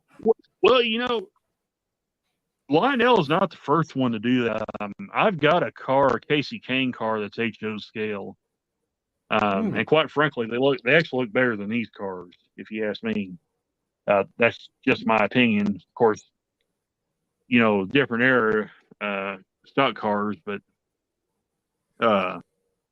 Winter Circle did HO versions, and those were really nice looking cars. I have like I said, I have the Casey Kane 9 car, the Dodge dealer's car, and they did a real nice job with that one. I am just, I'm kind of one of these people in terms of the modeling like cars or street cars or whatever, or boats for Yeah. HO scale for your layouts. I'm just kind of the belief of if it looks decent, if it looks decent enough to be HO scale, then I say go for it, Yeah. It, I Here was kind of my goal sorry. with these cars. I was going to buy one of those open top auto racks, that I think Walters is doing. Athearn's done them off and on. They're not the enclosed auto racks. They're the open ones. And I was going to buy one of those cars and put NASCAR stock cars in the on the auto rack and haul it around the club layout. Now that would be a cool idea. I thought that would be pretty cool. Mm-hmm. Yeah, I'm just kind of, I like to put toys.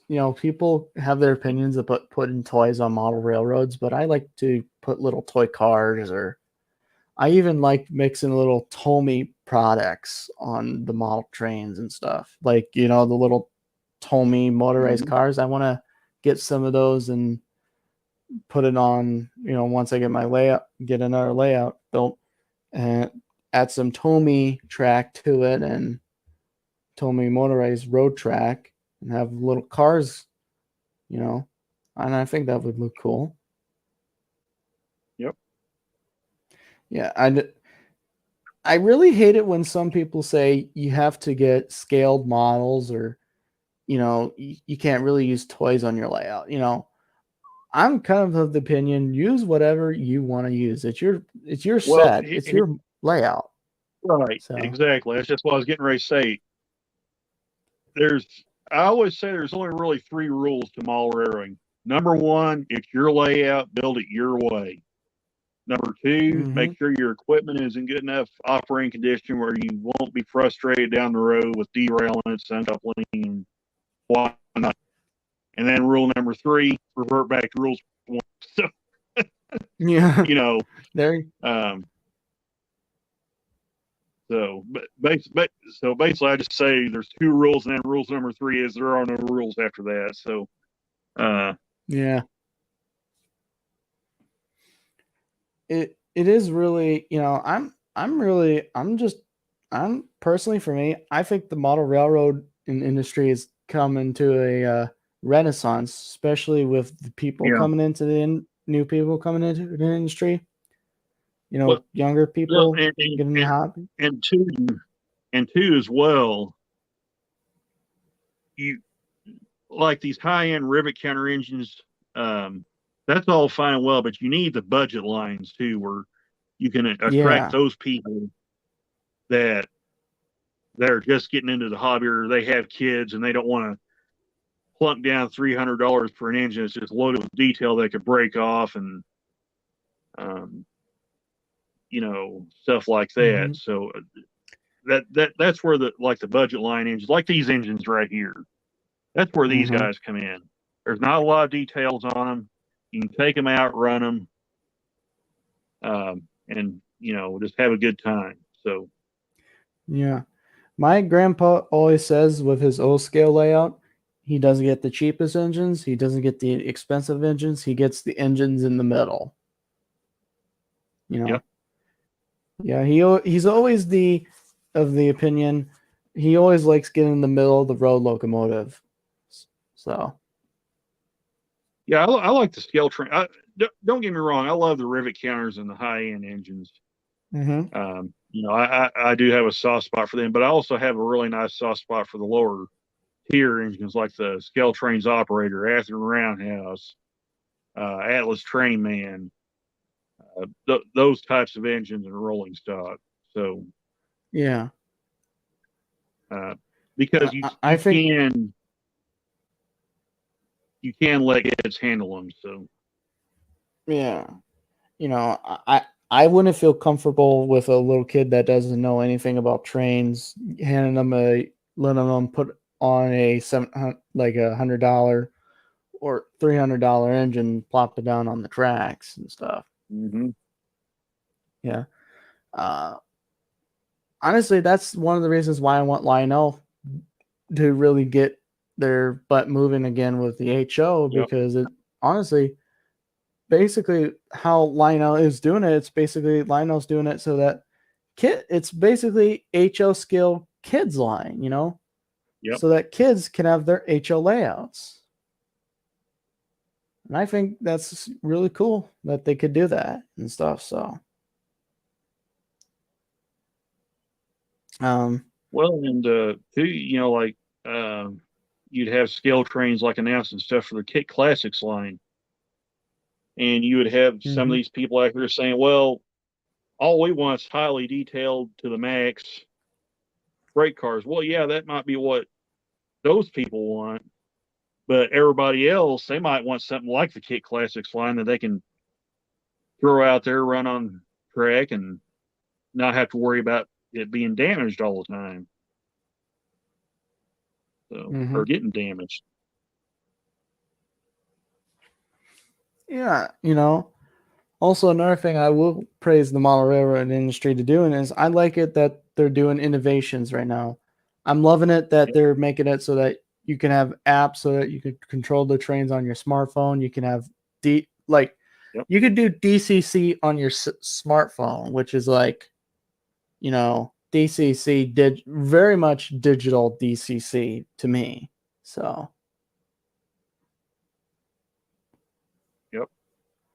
yeah, I don't know if you do that with your model trains, but I'm surely once I get my layout back up and running, I'm gonna figure out a way to use my NCE system where I can hook it up to a motherboard so that I can control it via my smartphone. So yeah, I'm not sure I would ever.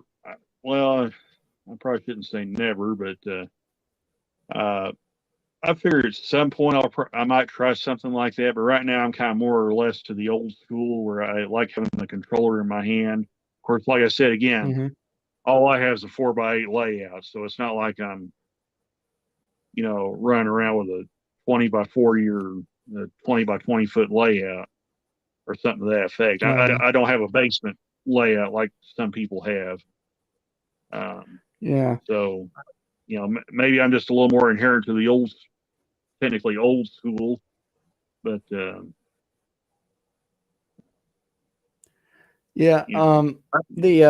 space that George and Wally have for their O scale, I would definitely, if I had a space like them, I would definitely still do HO.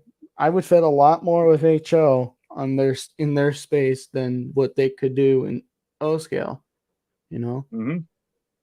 Yeah, I think the kind of layout design that they went for, I personally like. So yeah, people can disagree with me. I personally like it. SMT's layout, I like the design of it. Yeah. Holy cow, there's a lot of people's designs. Bad Rider Roy's layout, the guy who did some Thomas series, his layout is a little, I think a 4x8, I'm not sure, but he does a good job with small space. You know, and I'm actually right now I'm taking inspiration from the Tomy Trackmaster people, because I've seen there's this guy on YouTube, Mr. Trackmaster friend or something, I'm not sure, but he's got a Tomy layout. It's like a model railroad, but for Tomy trains. And I'm like, holy cow. Some of these people take these little battery powered toy trains and make them kind of like model trains, And that's always Yeah. impressive to see. I'll put his link. I'll share you a link later, but All right. But Yeah, if you I want, would check out his channel. Yeah, before I end the stream, go ahead and drop the link in there here in a minute, and yeah, let me I'll actually check do it that out here when I watch quick. the replay. So. Yeah, he's I don't know if you've seen people do that, but there is a growing community of Thomas fans that do that. I'm impressed of how much they do these. Oh my goodness, they paint them, they add details to them, they make it up to model train standards. Mm-hmm. And I personally very much enjoy it. Let's see. That's funny. Oh, there it is. Trackmaster product. Okay. Yeah, let me slap that. Actually, no, he doesn't. Okay. No, I don't. Right. Let me slap down a video in the do you want it in public or private? No, you can stick it in the public check. That way other people can check it out when they watch the replay. Oh, sweet. Yeah, no problem. I can do that. Yeah, I appreciate it. Let me slap that in for everybody. All right. Yeah, check out his channel. Mr. It's sorry, let me go check that out. It is Trackmaster Productions 2016, and he does some Lino trains too. So, all right, very good. Yeah. Oh, so, are you thinking about ending the live stream soon, or you want to continue? Yeah, I'm probably going to end it here in a couple of minutes. I'll probably take it to the 3.5 hour mark, and we'll probably call that good because I'll probably have to get some sleep in case I get called out on a trip. So, yeah. Funny enough, I don't know I don't know what time it is for you, but it's 12:12 on my end. Yeah, I think I looked a little bit ago, so it's probably about 11:12 here. So, yeah, probably everybody's going off to bed. Yeah. So, but yeah, it's been a fun stream, man. I appreciate you coming on and sharing all that cool stuff with us. So, yeah, I do appreciate you letting me on, and hopefully once hey, we man, can no do. problem. Yeah. Anytime you want to come on and I'm live, you just drop a comment in the chat and I'll stick the link in for you. Yeah, maybe next time I'll get one of my buddies from the train club here and we can chat. There you go. That'd be cool. Yeah. So. Well, I'm gonna head off for now. And, all right, hey man, appreciate you stopping by and hanging out with us, and it's been a fun 3 hours, man. So. Yep. Thank you guys. Take care. Yep. All right. Take care. Bye. You guys have a good one. All right. Bye-bye. All right, guys. That was Transport Fanatics joining us. Really appreciate him stopping in and hanging out with us and showing some really cool stuff.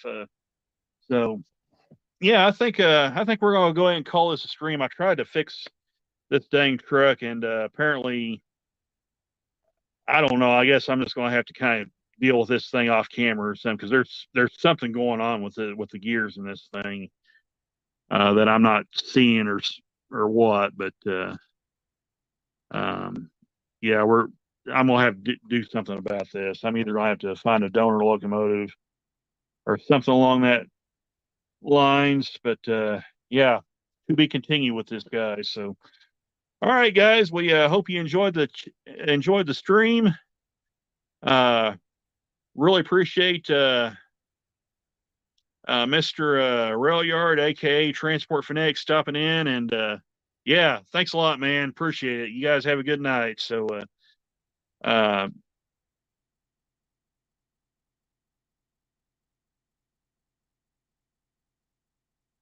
that's fine. That's fine, Watt So, anyway, like I said, really appreciate everybody for stopping by and hanging out with us, and watching me kind of hopefully try to fix that thing. Unfortunately, it wasn't successful, but I'll keep plugging away at, and we'll see if we can't figure something out with it. So, um, yeah. So I guess next week Arty should be back on live. So really appreciate everybody stopping by, and we'll catch you guys in a future video, stream, chat, wherever it may be. So yeah, thanks a lot, guys. Really appreciate it. So we'll catch you guys on down the line. Take care, all. Bye for now. Oh, we got one more comment from Whitewall. Anthony is coming on live from the train show. From the train fair, watch out for him. Okay, will do, Whitewall. Thanks for that. And in fact, since you mentioned that, before I leave, I will go ahead and stick that link to Anthony's channel in there, so anybody watching the replay can head over there. So hang on just a second. Let me put a link into Anthony's channel here. Anthony Dodge, the Model Train Outsider. So I'm gonna go right there. Share. And I'm gonna hit chat, post comment. So before I leave, I'm gonna stick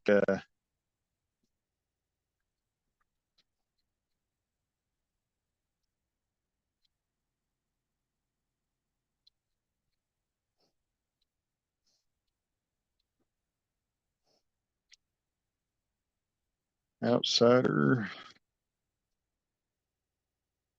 So there's a link to Anthony's channel right there before I leave. So there's that. So yeah, guys, like I said, be sure to check out Anthony's stream from the train show tomorrow, and we'll catch you guys on down the line. So like I said, I appreciate everybody stopping by and saying hi and hanging out with us. And thanks to Mr. Rail Yard, aka Transport Fanatics, for coming on, and Cheyenne Alley as well at the beginning of the stream for coming on, hanging out with us. So yeah, take care, Whitewall Wheels. Thanks for stopping by, and we'll catch you guys in a future stream, chat, video down the road. So take care, all. Bye for now.